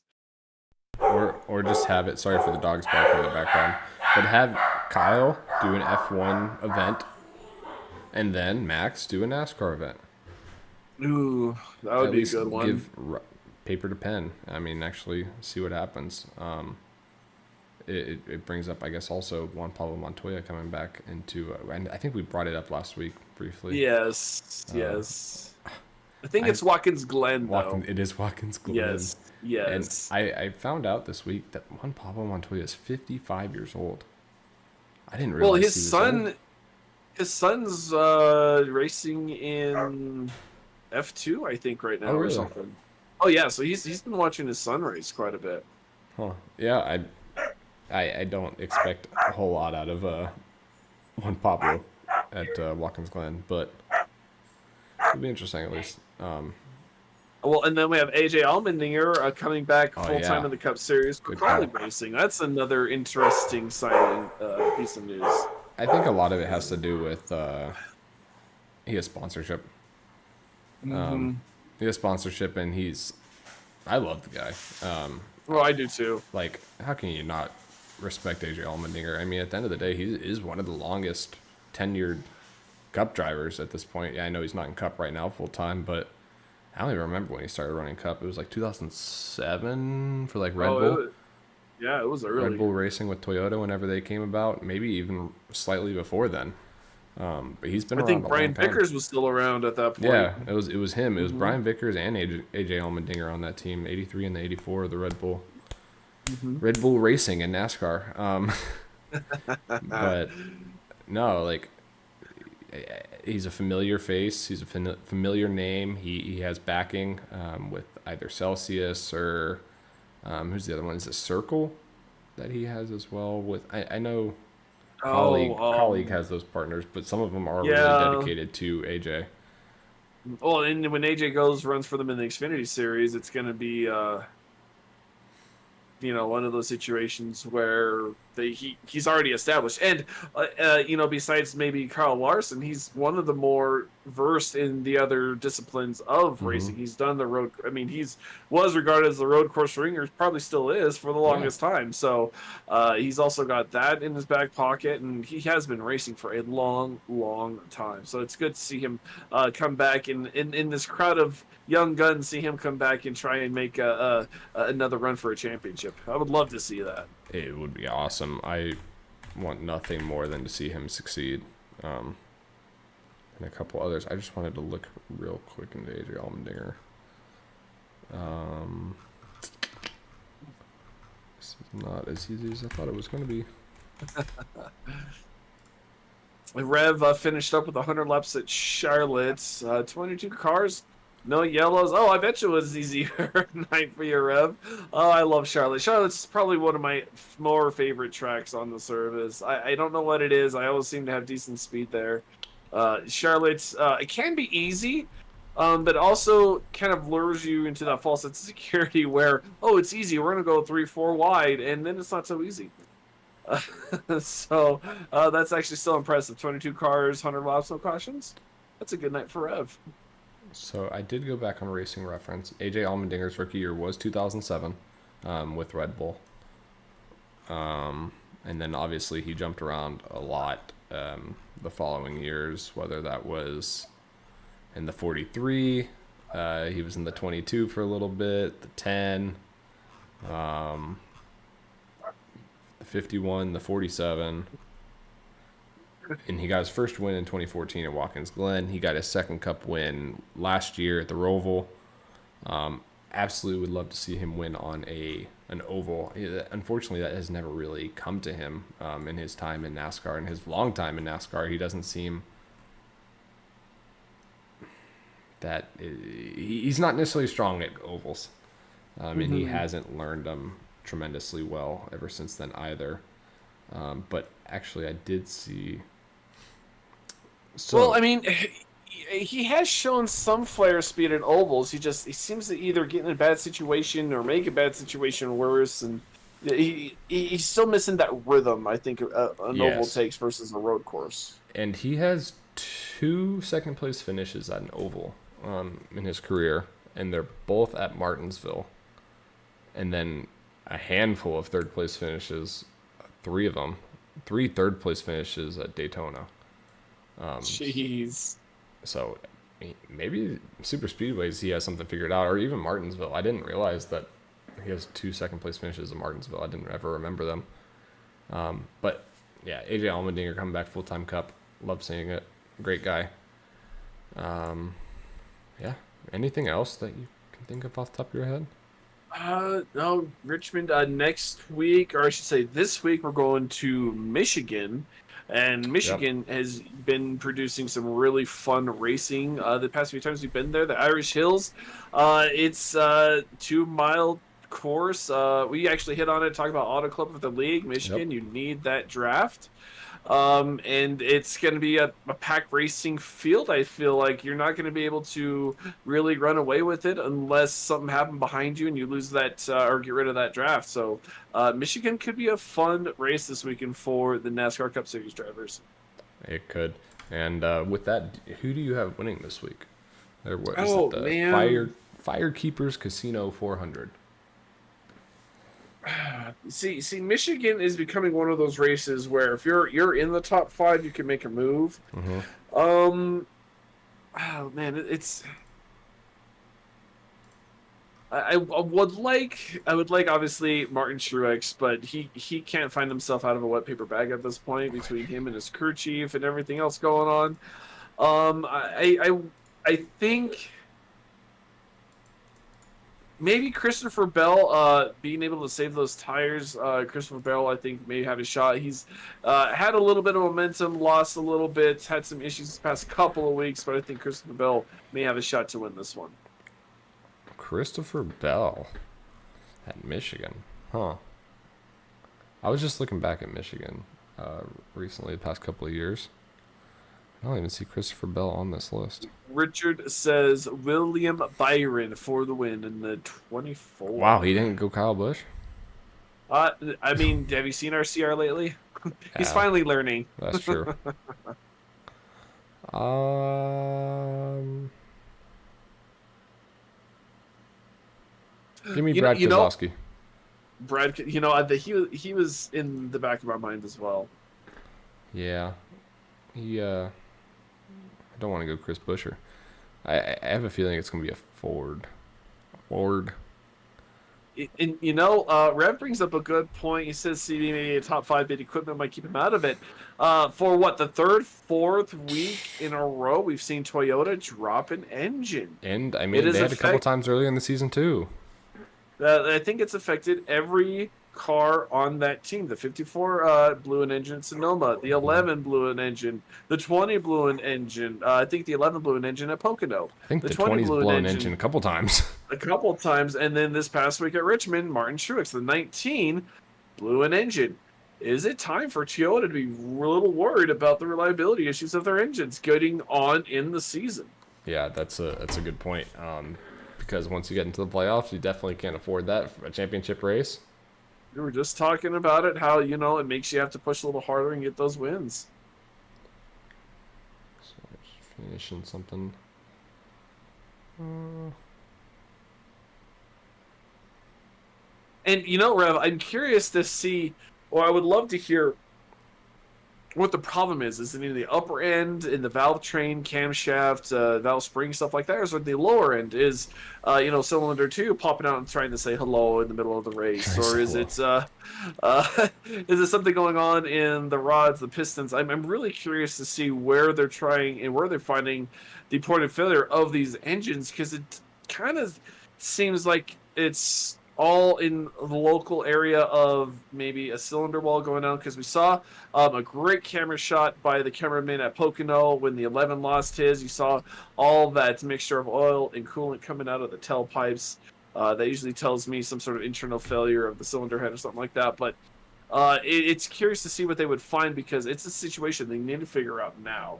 Playoffs are coming up in just a handful of races, and they will not be able to afford not being able to finish races. You're going to need that engine. It's going to be one of those situations where you hope they get it figured out before it comes too late. Sorry, I was just adjusting something real quick. I was thinking the top end because of all the white smoke, and I'm kind of leaning towards that too, just because I mean the 11 was kind of a rare instance where you saw fluid coming out, but everything else has been, smoked out through the tailpipe. So that does kind of lead me to maybe a broken valve, valve spring, something like that. Oil channels too thin. Oh, that'd be curious. If the oil channels are too thin, they wear out, they mix everything, you lose oil pressure, and boom, going at 230 degrees Fahrenheit and trying to keep your engine components cool, that could be a point of failure. So again, would love to hear if they actually ever say anything what was failing in those engines. Uh, y- Whenever they find it out, I'm sure they already know what it is, but they're not going to tell anyone. They're not going to tell the public. I mean, they keep those engines under a freaking lock and key in a crate that the teams don't even do anything with. And anytime they're shared on social media, they have to be blurred out. They are top secret. And they're not going to try to let everyone know what happened. Yeah, Richard's corrected me about the engine blowing at Poconos. And Yeah, it was the it was 54 Gibbs. of Denny's Gibbs. completely exploded at Sonoma and was just a big Oh, I saw. wall of white smoke. I got him backwards. Gotcha. But yeah, Toyota might be sweating a little bit headed into the playoffs here. They're quick when they work, and which is kind of weird because when I think of Toyota, I don't think of blown engines, and I think they're hurting their Exactly. reputation a little bit. Well, I think the silver lining of it all is it isn't one car, one team, one driver that's blowing them all. It's Is across that the a silver entire. lining? Well, I That's mean, more at least, concerning. well, at least it's like let's just say Martin Truex Jr. He's Hmm. retiring. He's done. It would be easy to say, hey, we're just going to give him, the B team and equipment and pit crew and everything. It'd be Used easy. engines. Exactly. But if it's going throughout the team itself, then you're like, okay, well, it's not one person tuning or someone else going Nope. a little crazy on some timing or something like that. Um, it would be something just easy. Oh, you're all good. Hello. Hey, Adam, how you doing? Oh, a wild item has appeared. Welcome in. On the stream right now, it says Richard Wolsifer. However, that is Adam Buzzio who has joined us. So welcome in, Adam. Thank you for hopping on for us a little bit here. I'm happy to be here, guys. You sound happy to be here, buddy. I am always happy to see your faces. Well, good deal. I mean, we're glad to have you. We were just talking about Toyota's engine troubles recently, and all that fun shenanigans. Well, that is an excellent thing to talk about because it's concerning if you're a Toyota fan right now. Definitely. So I just don't understand. Like, it's the whole team. It's not. Has Legacy had engine issues too, I don't think or so. 2311? I don't think so. No, 2311 has not because that's Reddick and Wallace. They haven't Yep. had any problems. And Jones and Rekachek. John Hunter Rekachek. Oh, yeah, Oh. Nemechek. Oh my goodness, poor guy. No, They haven't had it seems issues. to be an isolated problem just with the Interesting. Ooh. Gibbs cars. You know what I Tinfoil mean? hat. What They're are they messing with trying to those do to engines, and they're trying to put some more power in them. And I mean, they've been quick this year though when they've been working. Mhm. They have been lights out. Well, they've only been working up to this point, so I don't know. Oof. reliability, huge issues. Oh, hey there, Carl. What's going on, buddy? Oh, jeez. Oh goodness. Let me real quick. That's hilarious. Let me zoom out a little bit. I don't know why it's so zoomed in on my face. There you go. I can't change your name to Adam, but The people that's know. all what it is. The people do know. The people know. So Adam, now that we actually have you on here, can you take us through your past race? Excuse me, at Eldora. Sorta. I was hanging on for dear life the whole time. I'm not a dirt racer, but I had some success there last season. Dirt racer. I ran up. I was surprised to run up front. Honestly, I was up there in third for a lot of the race, and I had nothing for Mason or Isaiah. But Johnny and I were battling pretty consistently for third and fourth there. I think if the race would have went green, I was definitely faster than Johnny, but he was able to use that low line on the restarts and just I couldn't get him. I had a pretty uneventful race, all things considered. Me and Brendan had some really. I had a couple good battles with people. Steven, you and I were racing for a little bit. A little bit. Me and Richard, Johnny and I, Dustin and I for a little bit in the beginning of the race. So my race was pretty uneventful. I actually had a lot of fun. I talked about this in the Discord. Like I said, I'm not a dirt racer. The only dirt races I have ever done in iRacing have been our league races. But I think this season was a lot more enjoyable for me because you could run different lines. I found towards the end of the race, the middle line seemed to work really well for me. I'm not sure where you guys were running. I don't even know. I know, right? I was running a lap down. That's all I know. I was trying to run wherever there weren't other cars, basically. But I thought the multi-groove dirt racing was super cool. I think the setup was good. Shout out to I think we got a setup from Conti again. Yep. Is that the case? Yep. So shout out to him and his team for hooking us up, and for Richard for putting that together for us. He's our dirt connoisseur, if you will. So Or dirt daddy. no, dirt daddy, baby. Dear Tay. It's pronounced Daddy. But no, I really enjoyed it. I know a couple people weren't thrilled. Maybe I have a different mindset on it, but to me, it's not any different than running at an oval that you're not super strong at. You know what I mean? I made a comment that there's 18 races on the season. Not every single one's going to be a hit for everybody. But we'll see. We'll see for next season. You know, if we keep it the way it's structured as a points race and all those things. Obviously, we want to listen to feedback and try to implement it as best we can. But it's got my vote. I had a good time. Yeah, and I think that was our consensus earlier. It was a good time. It's something I don't like doing, but I appreciate that we do it, and it just adds another flavor to our schedule.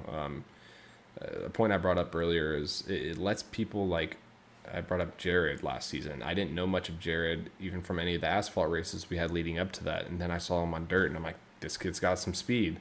Like, it really lets some people shine that don't typically do on asphalt, so it gives them a chance to stand out. I mean, we have super speedways. It allows a lot of people like myself to stand out in a super speedway race, and that wouldn't necessarily at a mile and a half or something. So it's not for everyone, but it's necessary. I agree 100%. I think I made that comment too. One thing I really appreciate, now I don't make the schedule, obviously. Steven, you and the other admins kind of had that up, but one thing I appreciate about our philosophy on our schedule, at least, is we really try to make it unique. You know what I mean? We have so many oddball tracks. I mean, we have the legacy tracks, we have the dirt track, we have road courses that other leagues might not necessarily run. And to me, I think that one, like Steven just said, it gives people an opportunity that maybe don't run great at mile and a halves or short tracks or other common tracks that most leagues are filled up with, to kind of get a chance to say, hey, look at me, man, like I'm fast, I'm just fast at this one particular thing or and what have you. And I think it makes all of us better. I mean, I know dirt racing in a cup car doesn't necessarily translate to dirt racing and anything else, or to asphalt racing necessarily, but I don't know. I really like that about our league, or any league that does something similar. So I don't know. I think you can only get so good running on mile and a halves over and over again. I don't know. Ask Johnny Wood. Yeah, Johnny seems to be good everywhere. I don't know if he's the best person to talk to. That's fair, but those mile and a halves, he stands out even more. Sheesh. Yeah, he's got something there. I mean, I think Chicagoland's going to be tough. It's one of my favorite tracks, but I think it's going to be tough for. So I guess that's where I was going to go with this next. Coming into Chicagoland, how do you feel? Who do you see winning? Do you have any tips or tricks for Chicagoland that you're feeling the need to share? If I think back to the last time I ran Chicagoland, I don't think we did it last season, did we? So I don't remember. It's been a minute. I don't think we did. The one thing I remember about Chicagoland, though, is if you need to back the corners up more than you think you do if you want to have tires under the car. It doesn't look like a rough 1.5 miles, but it kind of drives like one. That's probably the only tip I could give anybody. I'll have to get out there with the updates and see how it drives. But I mean, as far as people who I've got my eye on, obviously Mason is just on a friggin' tear, man. Yeah. I don't know what that kid figured out between last season and this season, but it's impressive and annoying at the same time. Johnny Wood obviously is going to be someone to watch. And Isaiah's first race with us was this weekend or this week, and I don't know if he's just a dirt dude. We don't know much about him yet. He seems like a nice enough guy so far from the conversations I've had with him. But if his dirt racing is any indication of his overall iRacing ability, we're gonna have to watch out for him too. So I mean, those are probably the guys I'm watching as far as potential winners. No, I think that's the general consensus. Got curious and looked back to the last time we ran it in a league together. It was WRL Season 3. Almost exactly. Actually, tomorrow, it was exactly a year ago we ran that. So I probably didn't run that race. You did run this race. I did run that one. You did okay. run this race. You completed a whole 42 laps. Sounds about right. You've run for you've run 4 races in leagues at this track. You finished 23rd, 25th, 9th, and 3rd. I don't want to spook you a little bit or shake your confidence, but no, I said I liked the track. I didn't say that I expected to have a good result. Isn't that always the case? We always like a track and we never finish well. He likes the track. Does the track like him? It has to be a mutual relationship. It was the same last season. I'm not a huge Dover fan. One Dover. So who knows? I thought for sure something stupid was going to happen on Tuesday and I'd win at Eldora and be like, yay. Yeah. If anything stupid were to happen, it definitely would have happened there. I'm surprised that Mason led every single lap that race, if you didn't know. Found that bizarre. I didn't think going into it that Mason was going to win. Yeah. Man, I thought Isaiah got up there for sure at some point. I guess not. Though. Maybe during one of the heats, potentially, or something like that. But not during the feature, at least. I was too far back from first and second to know who was leading, so... Well, I was in a different lap than you guys, so I definitely don't know what was going on. Adam, I do need to bother you. I think I got the 1 stage point at lap 30. I think I was 10th. I swore I was 10th at the conclusion of lap 30. Let's see who I gave it to. Uh-oh. Well, I'll be right back while y'all figure this out. Yeah, no problem. No, I'll look. I wanted to voice it before I forgot. That's interesting. I'll have to go back to... I'll actually probably have to refer back to the broadcast because iRacing hasn't been letting me save replays. I think I asked every one of the admins to save it. I think Steven did, but I can't tell looking at my list who I gave it to. It was either Evan or Dustin. That looks like they would have got the last point for that stage or for the lap 30. I'll have to go back. I know they were around. We were talking earlier about how points are so important, and I'd rather be 6 points down than 7 points down. I was just gonna say, with how tight it is, I need to make sure it's right. Yeah, I don't know what this started. Where did we race last week? Indianapolis? Yes. So this this actually started in Kentucky, I think. I can't watch the full replay. So like I can go back to like the beginning of the race, and it'll work fine. But if I try to watch anything past like the halfway point, the replay won't work, and it also isn't letting me save the replay files. So and I don't know how to fix that. Everything else works fine, so I don't know if I'm just gonna have to. It's really weird. It's almost acting like a corrupted file, but I don't. Oh, you know what? I wonder. At least for part of it, I wonder if my C drive's finally filled up. That's possible. No, it's close, but there's Should be Oh. some space. How big is a full race replay? It might be 3 gigs, huh? It depends on the length. Yeah. Oh, freaking Steven with the snacks, man. This guy, cheaping out on us. This guy. Oh, Steven. This guy. Oh, see with the Are those snacks. cookies? This guy. You're can't muted, really buddy. see what it is. Sorry. Yeah, it's a cupcake and some cookies. Ever since Addison started working at this vet clinic, they have snacks every single day, and she brings me home stuff every night, and Oh, that's what I get nice. into at this time of night. They look like quality cookies too. Oh yeah, they're crumble. You said- Oh, yeah, they're crumble. Oh, they're good. Um, What did I miss? we were just talking about the stage point, and then we got off on a tangent about the fact that I can't view or save replays at the end of races for some reason. Oh, so I might That's- have to go back in that for you. That's why I asked somebody. I think it was you that said you saved it. I did before we save got it. out of. Yeah, I asked somebody to make sure they saved it, just so we have something to reference. Yeah, we can attack that after this, I guess. Yeah, we'll hash that out for sure. Like Carl and I were talking about. Those each point so important. So if there's It is, unfortunately.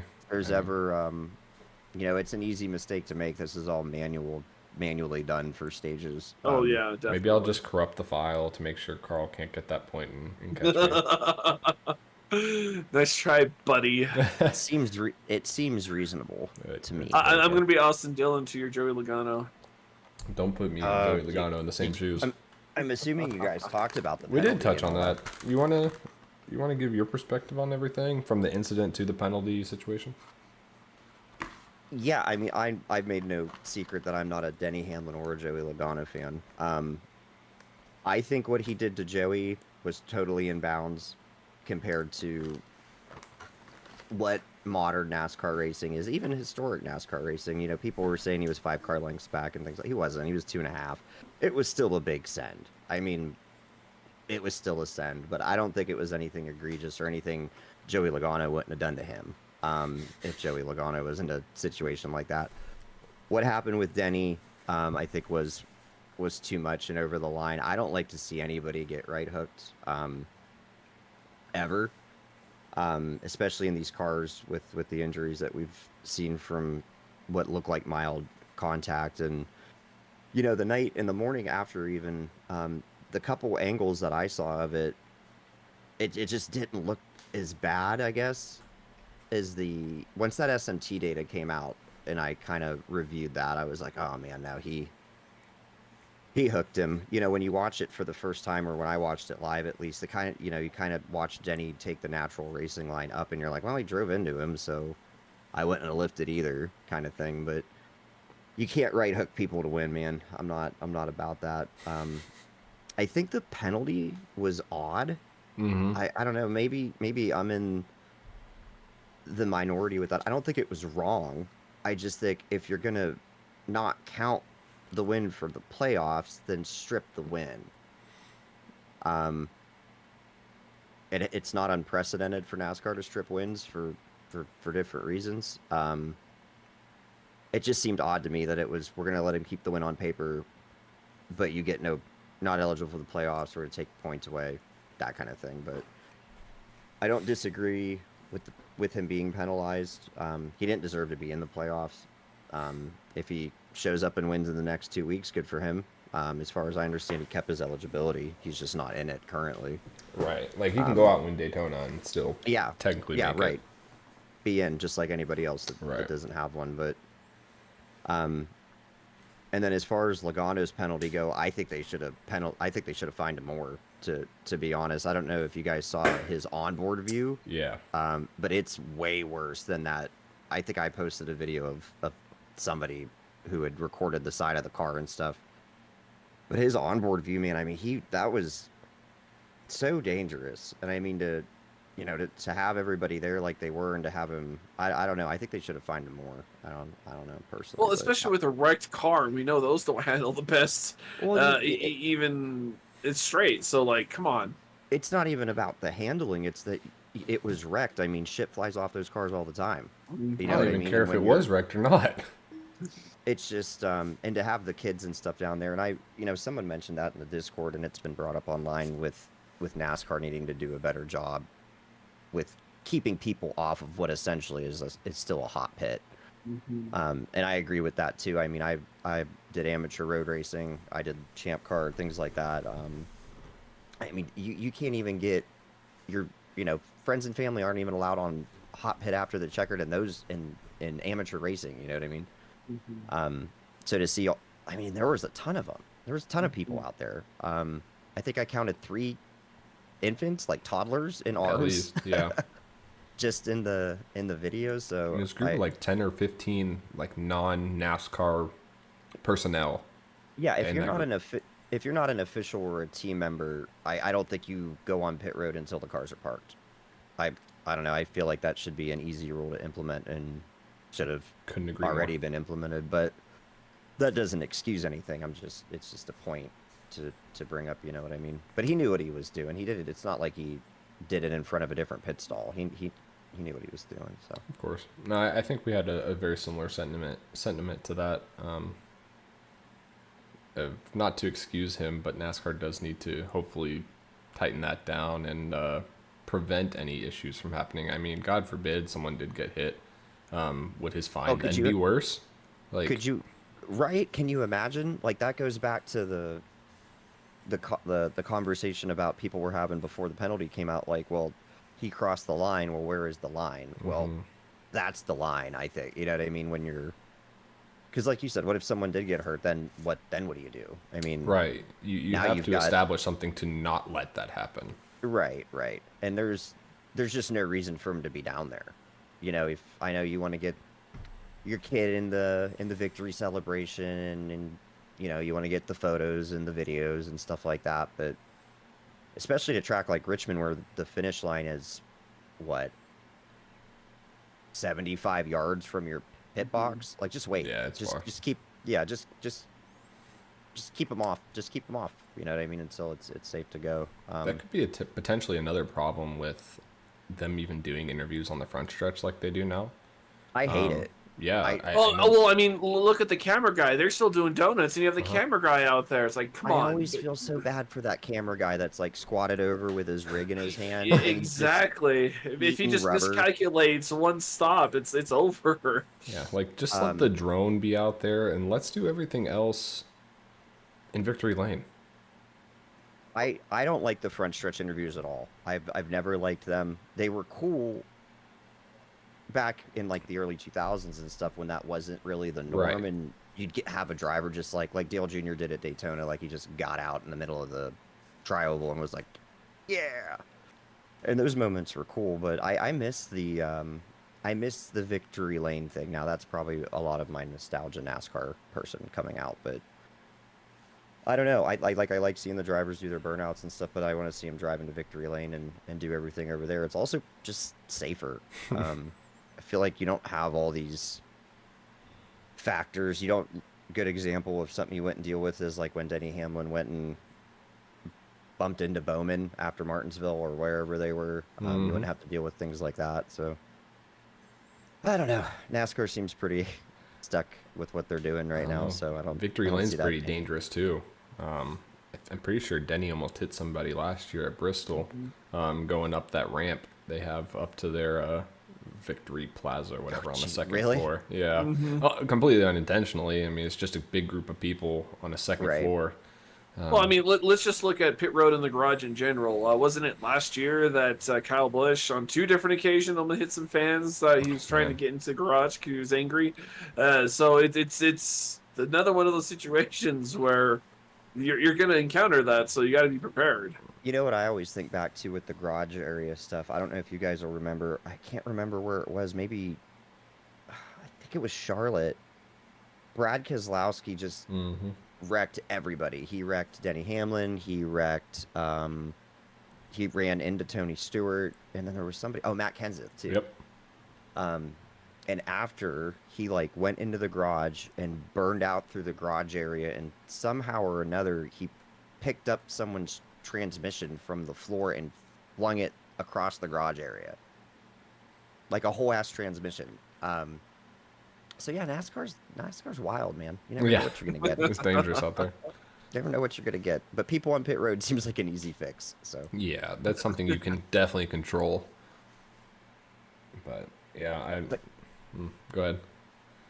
I was just gonna say, I think my thoughts on the whole situation. I think NASCAR needed to do what they did, though. Mhm. I think it's, I know it's exciting. I was cheering on Sunday.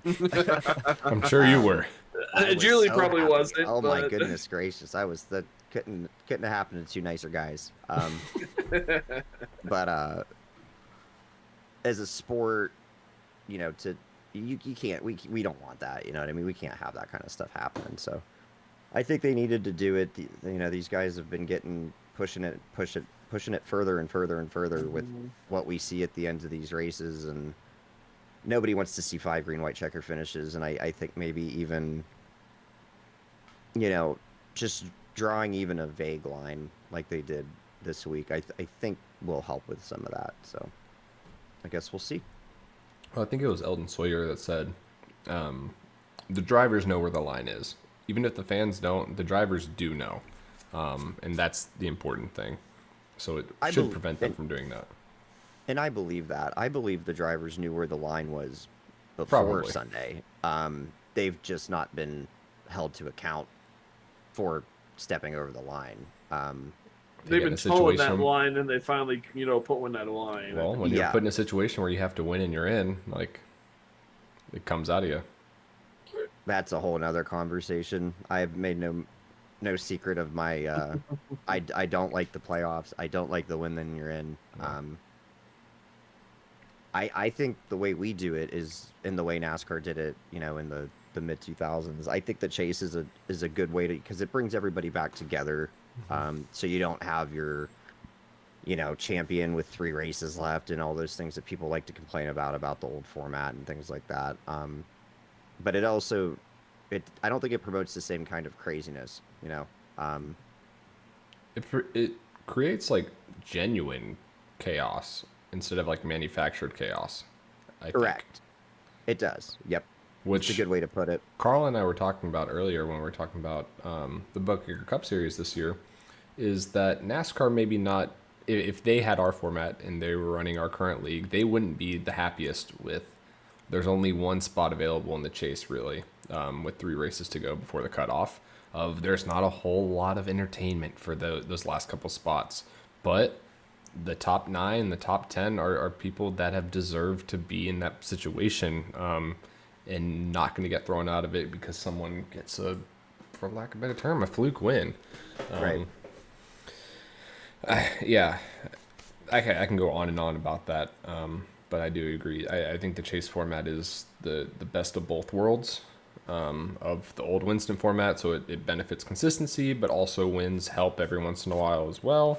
Well, I think that's 100% true. I mean, look at me. I don't have a win, but I'm in second place in points I'm kind of on an island. Mason's too far ahead, and he's not too Johnny's far behind. pretty close, but pretty close. You two are on your own island, Johnny. Yeah, that's probably a better way to put it. So, I mean, you don't have to win to get there, and you don't have to win to be the champion. Now, some people might say, well, that's silly. But it's auto racing. It's not football. You know what I mean? It's not baseball. So I couldn't agree more with that statement. It's a whole different set of circumstances. When the Browns go out and play on Sunday, they're not playing against 43 other football teams. Otherwise, they lose 43 times. 41. 41. There's got to be 2 that are worse. But what was I going to say? I think for iRacing, our league, or league racing specifically, it also gives people a reason to keep racing. Mm-hmm. I think that's one of the biggest problems with the playoffs is, you get down to that final 8 or that final 4, and guys are like, meh, whatever at this point. With the chase format, the points typically stay pretty tight. You know what I mean? For those last, 5 races? Mm-hmm. I mean, somebody disconnects one race, and all of a sudden you could be in second or third in points and have a shot. So I think it gives people a reason to keep racing throughout the later parts of the season, which every league can struggle with with attendance towards the end. But yeah, I think that's one thing we did really good off the rip with the league was the points. I think the points and our penalty system I think are just, I don't want to say they're bulletproof, but I think they're really really good. Well, and that doesn't go without saying. We talked about earlier of everything can always be tweaked, and the stage points again is something that I specifically have been harping on each week, of how valuable they are, and it's a little skewed because of our numbers that we're getting of drivers in races. Of when you only have 15 drivers, you can really only make up 15 points in finishing order. You can make up more stage points in the race than that. So that's something that we could take a look into further in the off season and such. But hopefully, we also do have a couple new drivers joining us. So hopefully, the numbers can continue to keep going up, and we don't even have to make any changes. I mean, if we had 30 cars, we wouldn't have to really be worrying about the uneven distribution of stage points. Yeah, I mean, we had I think 19 or 20 guys start on Tuesday. I think it was 19 actual drivers were in the session, and that was a dirt race, and we were missing off the top of my head 3 dudes that normally race with us, or at least semi-regularly race with us. I think, and I had put this in a post I think earlier today, I think having pit stop as our broadcast is really gonna improve our reachability to people.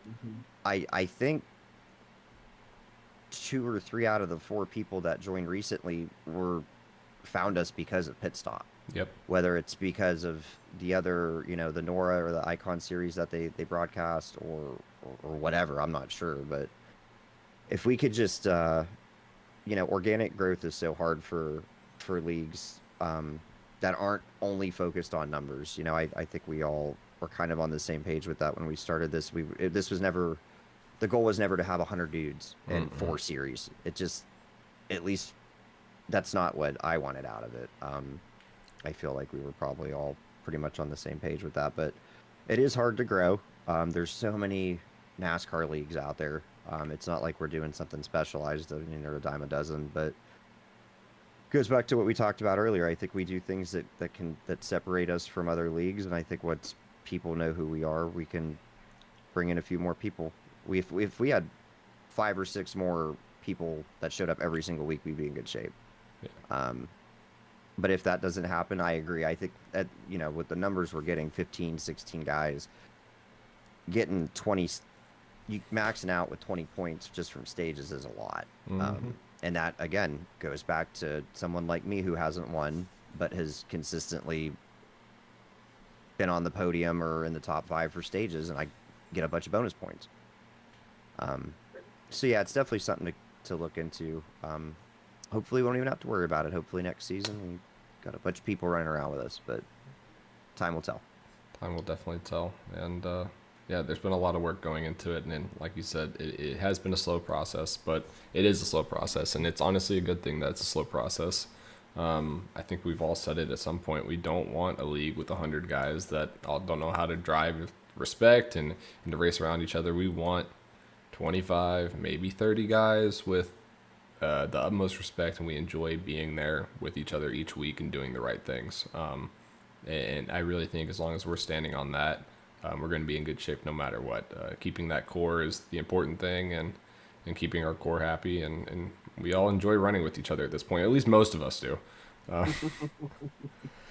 But I've said it 100 times. I think we just got so lucky with not only with the people that started the league in the admin group, but that first chunk of guys that joined. You know what I mean? The first 8 or 9 guys that in addition to the admin staff that we got just ended up being really, really solid people, man. Like, not just good drivers, but good people and fun to interact with in the Discord and things like that. And knock on wood, we've been really fortunate. It seems like the people we pick up have meshed in pretty well for the most part. You know what I mean? We've had 1 or 2 hiccups here and there with people, but nothing too major. So yeah, no, I think like you said, as long as we kind of keep our philosophy what it's been, I think we'll be in good shape. We're definitely excited for that growth, and hopefully we can get some more with Pit Stop TV. Again, good point of they bring a lot more eyeballs and certain kind of eyeballs at least on our product. They do, and I think having a broadcast like them, I think it brings a certain level of validity to the league too. Yes. I think if people see you on there, they're like, oh, well, these guys at least semi have their stuff together. Like they're not gonna be able to even afford it otherwise if they don't at least have something going for them. So I think that helps bring some validity to the league. Not only that, just and then the eyeballs. So I'm super pumped that they're with us. The last 2 weeks have just been awesome. I'm very very impressed by everything that they've done so far. So Oh, and talking on eyeballs, Indianapolis, our broadcast from a week ago, 251 views. And then from Tuesday night, already 155 views from Eldora. Pretty solid. So those are actually really really good numbers for our league, especially with the lower car count and stuff like that. Those are actually really really good numbers. I know I was in a league a while ago. I think this was a year, maybe 2 years ago. They had a broadcast that hit 300, and it was over the moon, the most we've ever had. It was amazing. So I think being in that range is a good sign for future things to come. and I think there's that number too. I think Steven just said it too. I think those are quality views. I think those views do something for the league, as opposed to getting 100 views on maybe a different broadcast, or even maybe more views on a different kind of broadcast. I think it does more for the league, based on the people that are watching it on Pit Stop. So And it's funny, as y'all know, I had an interview with Bristol Motor Speedway a couple weeks ago, and a similar question kind of came up of when looking at social media metrics, like what's more important. And views obviously catches your eye, or total views of something, but it doesn't matter that someone viewed it. That has nothing to do with it. right, My wife, before she, like, if she wasn't my wife and she was just herself, and she came across one of our races and she had a view in it, it doesn't matter. It doesn't pertain to her. She doesn't care. But it's the impressions. It's the people that see it and react, or at least like they can attach to it, are really what matter. And I think that's what Pit Stop TV delivers. They have an audience that cares. They have the demographic that actually cares about this. It's an interest. It's likes. It's common goals, and I think that's going to help us grow more than anything. that's very very well said. I think it's easy for us to forget because we're so into this, and we're into NASCAR or racing in general. This is a very niche thing. Yeah, It's your average person isn't going to be on YouTube and be like, people are racing cars on the internet. Let me watch this. You know what I mean? They're gonna. You have Forget to it. at least. Yeah, yeah. You gotta at least have some sort of ties to it. So, the fact that they're able to do that in the space that we're in, and still make impressions and get traction is just, I think it's just a testament to what they put out. And I think our league, regardless of the car count, I think we put on a good show every week with the skill set of guys that we have, and how those skills are distributed across the board. I mean, there's always something to look at. I've seen leagues with 30 dudes out there be less entertaining because they're all 3 seconds apart from each other. But we're all so close, I mean, obviously there's a bit of a gap between guys like Mason and Gavin when he was running full time, and maybe you throw Johnny Wood in there. But then if you're looking at the points from me back, basically, we're all basically racing each other every week. I mean, not a week goes by where I'm not racing Steven and Carl and Richard and Dustin and Brendan and Jared. I don't want to be racing some of them, but I am. We're forced to do it, unfortunately. But every week it's, what I mean, and it's fun. It makes it way more fun for me too. Like I'm disappointed I haven't won, but I feel like all but maybe 1 or 2 weeks this season I've had fun every race. So I think, And that's what matters at the end of the day. Like, right, we're all doing right. this for fun. Like, it's something that we really enjoy, and I'm glad that a lot of us put a lot of time and effort into it, but we're doing it because it's fun. We created our own space where we genuinely are having fun with people that are just like us, and that's what the community is. It's easy to get lost in the work that it Yes. does take. You know, it's very easy to not dread doing anything, but it's very easy to be like, oh man, this or that or whatever the situation is. But it really is. I'm very grateful for it. I mean, it gives me you know, I have a really close group of friends here, where obviously with where I live, but it gives. I don't know. It's. I was never online before iRacing. Not really. As far as gaming, and I didn't have a Discord. I didn't know what Discord was until I got into iRacing, and it was just so. It's so interesting to me. How fast you get to know people through it. I mean, Steven, you and I are a good example of that. Yeah. I mean, if you would have told me 3 or 4 years ago when I started iRacing that, like, oh, you're going to meet this dude on the internet and then you're going to be at his wedding, I'd be like, that seems like a No, murder thank plot, you. Yep. sir. But, I mean, guys like you and Carl and I talk all the time. Richard and I talk all the time. You know, I've met Dustin in real life. I've met Rev in real life now. I've met Richard in real life. You, Gavin. I mean, the list just keeps getting bigger. And I'm thankful for that. I don't know. It's a very unique thing, and I think we're fortunate to have it. So if that's all we get out of it at the end of the day, that's enough. It is a very unique thing, and it was kind of like taboo a couple of years ago of hearing someone, oh, you met someone that you've been playing video games with online for the first time. I agree. I remember, I think it was 2021. I met this guy. I was a big online video gamer in college. I played a lot of NHL games, just sports games. And this one guy I met, his name was Dom. He lived in New York, and I met him in like a random online hockey game, and we stayed in touch for a while. And then at some point he was like driving through Dallas, and he's like, oh, let's go to a Stars game. And we had never met each other. And this was like 7 years after we started talking, and we rarely touch base every once in a while. But he came through and we met him, me and my best friend, Alec. We met him, and it was just like one of the weirdest feelings ever. It was just like, I can't believe like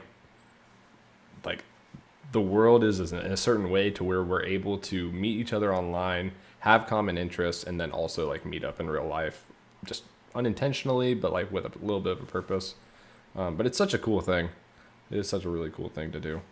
It's super great when you meet those people in real life and you're not like, oh, you're a total weirdo. Right. So I've been fortunate in that regard that no one's been a serial killer. I'm 1 for 2 there. We haven't met Carl yet. Though. I haven't met Carl. Yeah, see, yet, I'm that so total weirdo, you know? You gotta be careful. Might be a murderer. I mean, I believe it. From Colorado. Hey, Ace. it's the space. I'm a space case, you know. What can I say? The rarefied air does something different to your brain. I believe it. But real quick, Adam, getting pretty late here. We'll start wrapping up. But this week, are you going to Michigan, first of all? Yeah, we are. We're going. Okay, well, good deal. Y'all have fun. Be safe. Yep. I hope the weather holds out. It doesn't look great for Sunday. Y'all just bring rain to every race y'all go to. Oh my God, dude. For real. Race starts at 2:30, and it's about a 75% chance of rain around that time. Michigan does not have lights, so we are gonna we're gonna both have Monday off for work. It's only a 3-hour drive for us to get up there. Oh, it's not bad at all. It's not bad at all, dude. So we're actually not leaving until Sunday morning. We're gonna drive up Sunday morning. Hopefully watch a race. Either way, we're going to be staying up there Sunday night. So if it gets pushed into Monday, the weather looks okay for Monday. So we'll catch it Monday if not. But yeah, we're going to go up. And we're kind of planning on that unless we go to Phoenix, unless Larson makes the Final Four. And we can make that happen like we did last year. This is probably going to be our last race for a while. Because Julie and I are family planning. So Very exciting. we'll see. Hey, that sounds familiar. I know. I know. Her and Ashley were actually talking today. She told me that Uh-oh. her and Ashley. Straight I up know, bad. That's I know. very scary.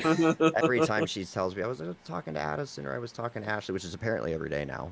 Yeah, I hear the phone going off constantly. I'm like, oh, is that your girlfriend again? I'm like, what do you guys even have to talk about? She's like, what do you talk to Steven about? I was like, We don't race talk car about stuff. much. Yeah, that's about it. But But on that note, not anything race car stuff. Who do you have winning the cup race this week? oh, RFK was really good there last year. I think Busher won Yep. last year. I don't think we're gonna see that this year. I don't know what happened to RFK or to Busher, but they seem to have fallen off pretty hard. I don't know, man. You know, I hate to say it, but Bubba Wallace has been really hot. Bubba Wallace is good at Michigan. Wow. Doesn't make me happy to say that, but he might be someone to keep an eye on. I mean, it's kind of been the tale of the season, right? I mean, you've got Hendrick and Gibbs. 2311 throw it in there. I think Tyler Reddick is another one to watch too. I So think it was I last don't year know. he had a pit stop issue. He was set to win that race. And they, Oh, was he? I believe so. I remember because that race also got pushed back to Monday, and I was watching it at work. And yeah, they had You're some right. That loose was the tire Monday. or something like that. You're right. I remember that now. So yeah, that even gives more validity to my pick. Yeah, I think Reddick, 2311 in general, Gibbs in general, obviously, if they can keep their engines in their cars. What I'll say is I'm interested to see how Hendrick does because excluding Larson winning at Indy, which was really close to not happening a couple times, I feel like Hendrick's been a little off lately, and I feel like all the Chevys though have been a little bit off. Trackhouse has been off all season. RCR has obviously struggled all season.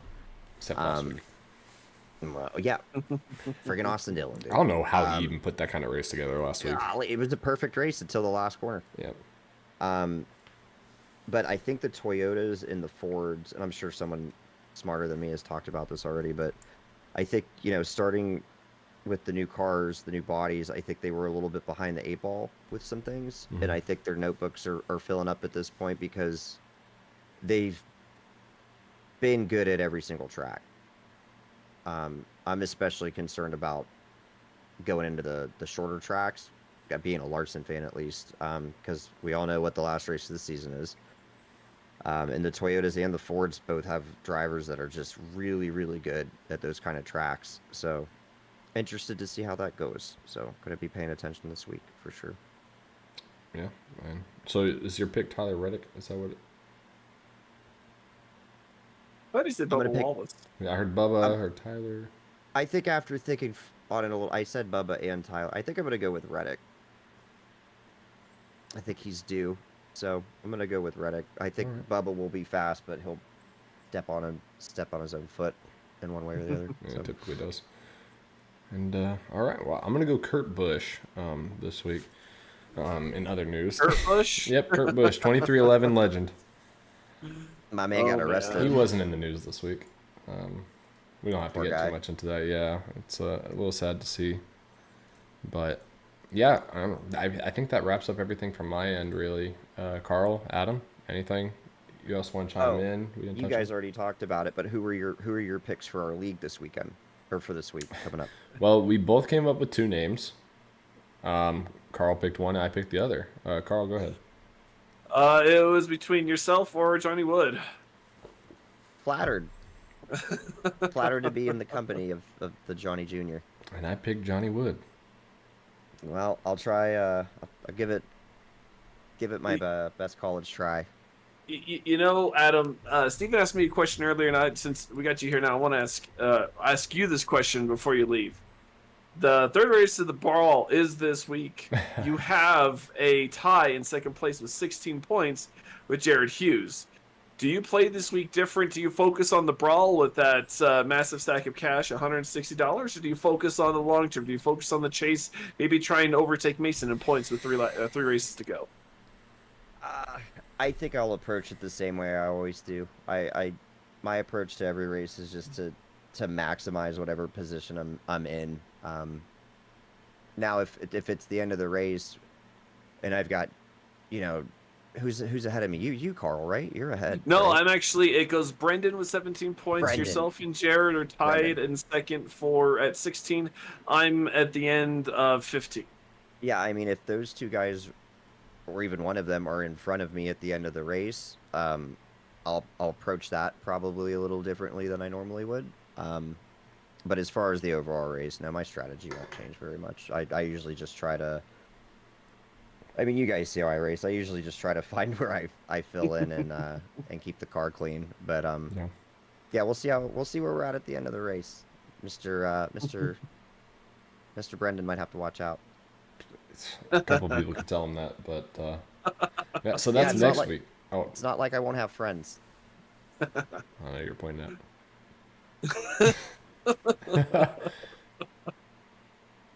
There you go. Everything's mirrored for some reason. Yeah, Whatever I we did can the same do thing. to get the 5 and the 38 in victory lane this season. 38? Yeah, 38 in victory lane this season. We're gonna do whatever we can. But I'll yeah, tell you what. you're good. Yep, I'm super impressed by Jamie this season. Yeah, he's really turned it on. I was telling Yeah, Carl. he figured it out, man. He the past couple of weeks I've been really impressed, especially at dirt. I didn't know he could do anything. I on had dirt, no and idea. He did solid. He's been running clean, been running quick. Indy, he was right with us for a majority of it, and came into some team strategy at the end. Unfortunately, we didn't get a team win like we wanted, but yeah, he's been a real help and a real asset to the team this year. He's one of those guys. He just doesn't say much or No. doesn't seem to be around much, and then all of a sudden he's there and he's like, "I'm gonna run 5th." Okay, man, cool, Jamie. It's been good having him. But yeah, tune in yeah, I'll next let you week. Wrap it up here. For the Ideal East 250 at Chicagoland on Pitstop TV at 9 p.m. Eastern, and that will be on August 20th at 9 p.m. Eastern. We'll share a link on our socials the day of. You can see who's going to win that race between the two of Adam or Johnny Wood, or who knows, maybe someone else. Because, I mean, our predictions last week were Jared and Richard, and neither of them really came to play.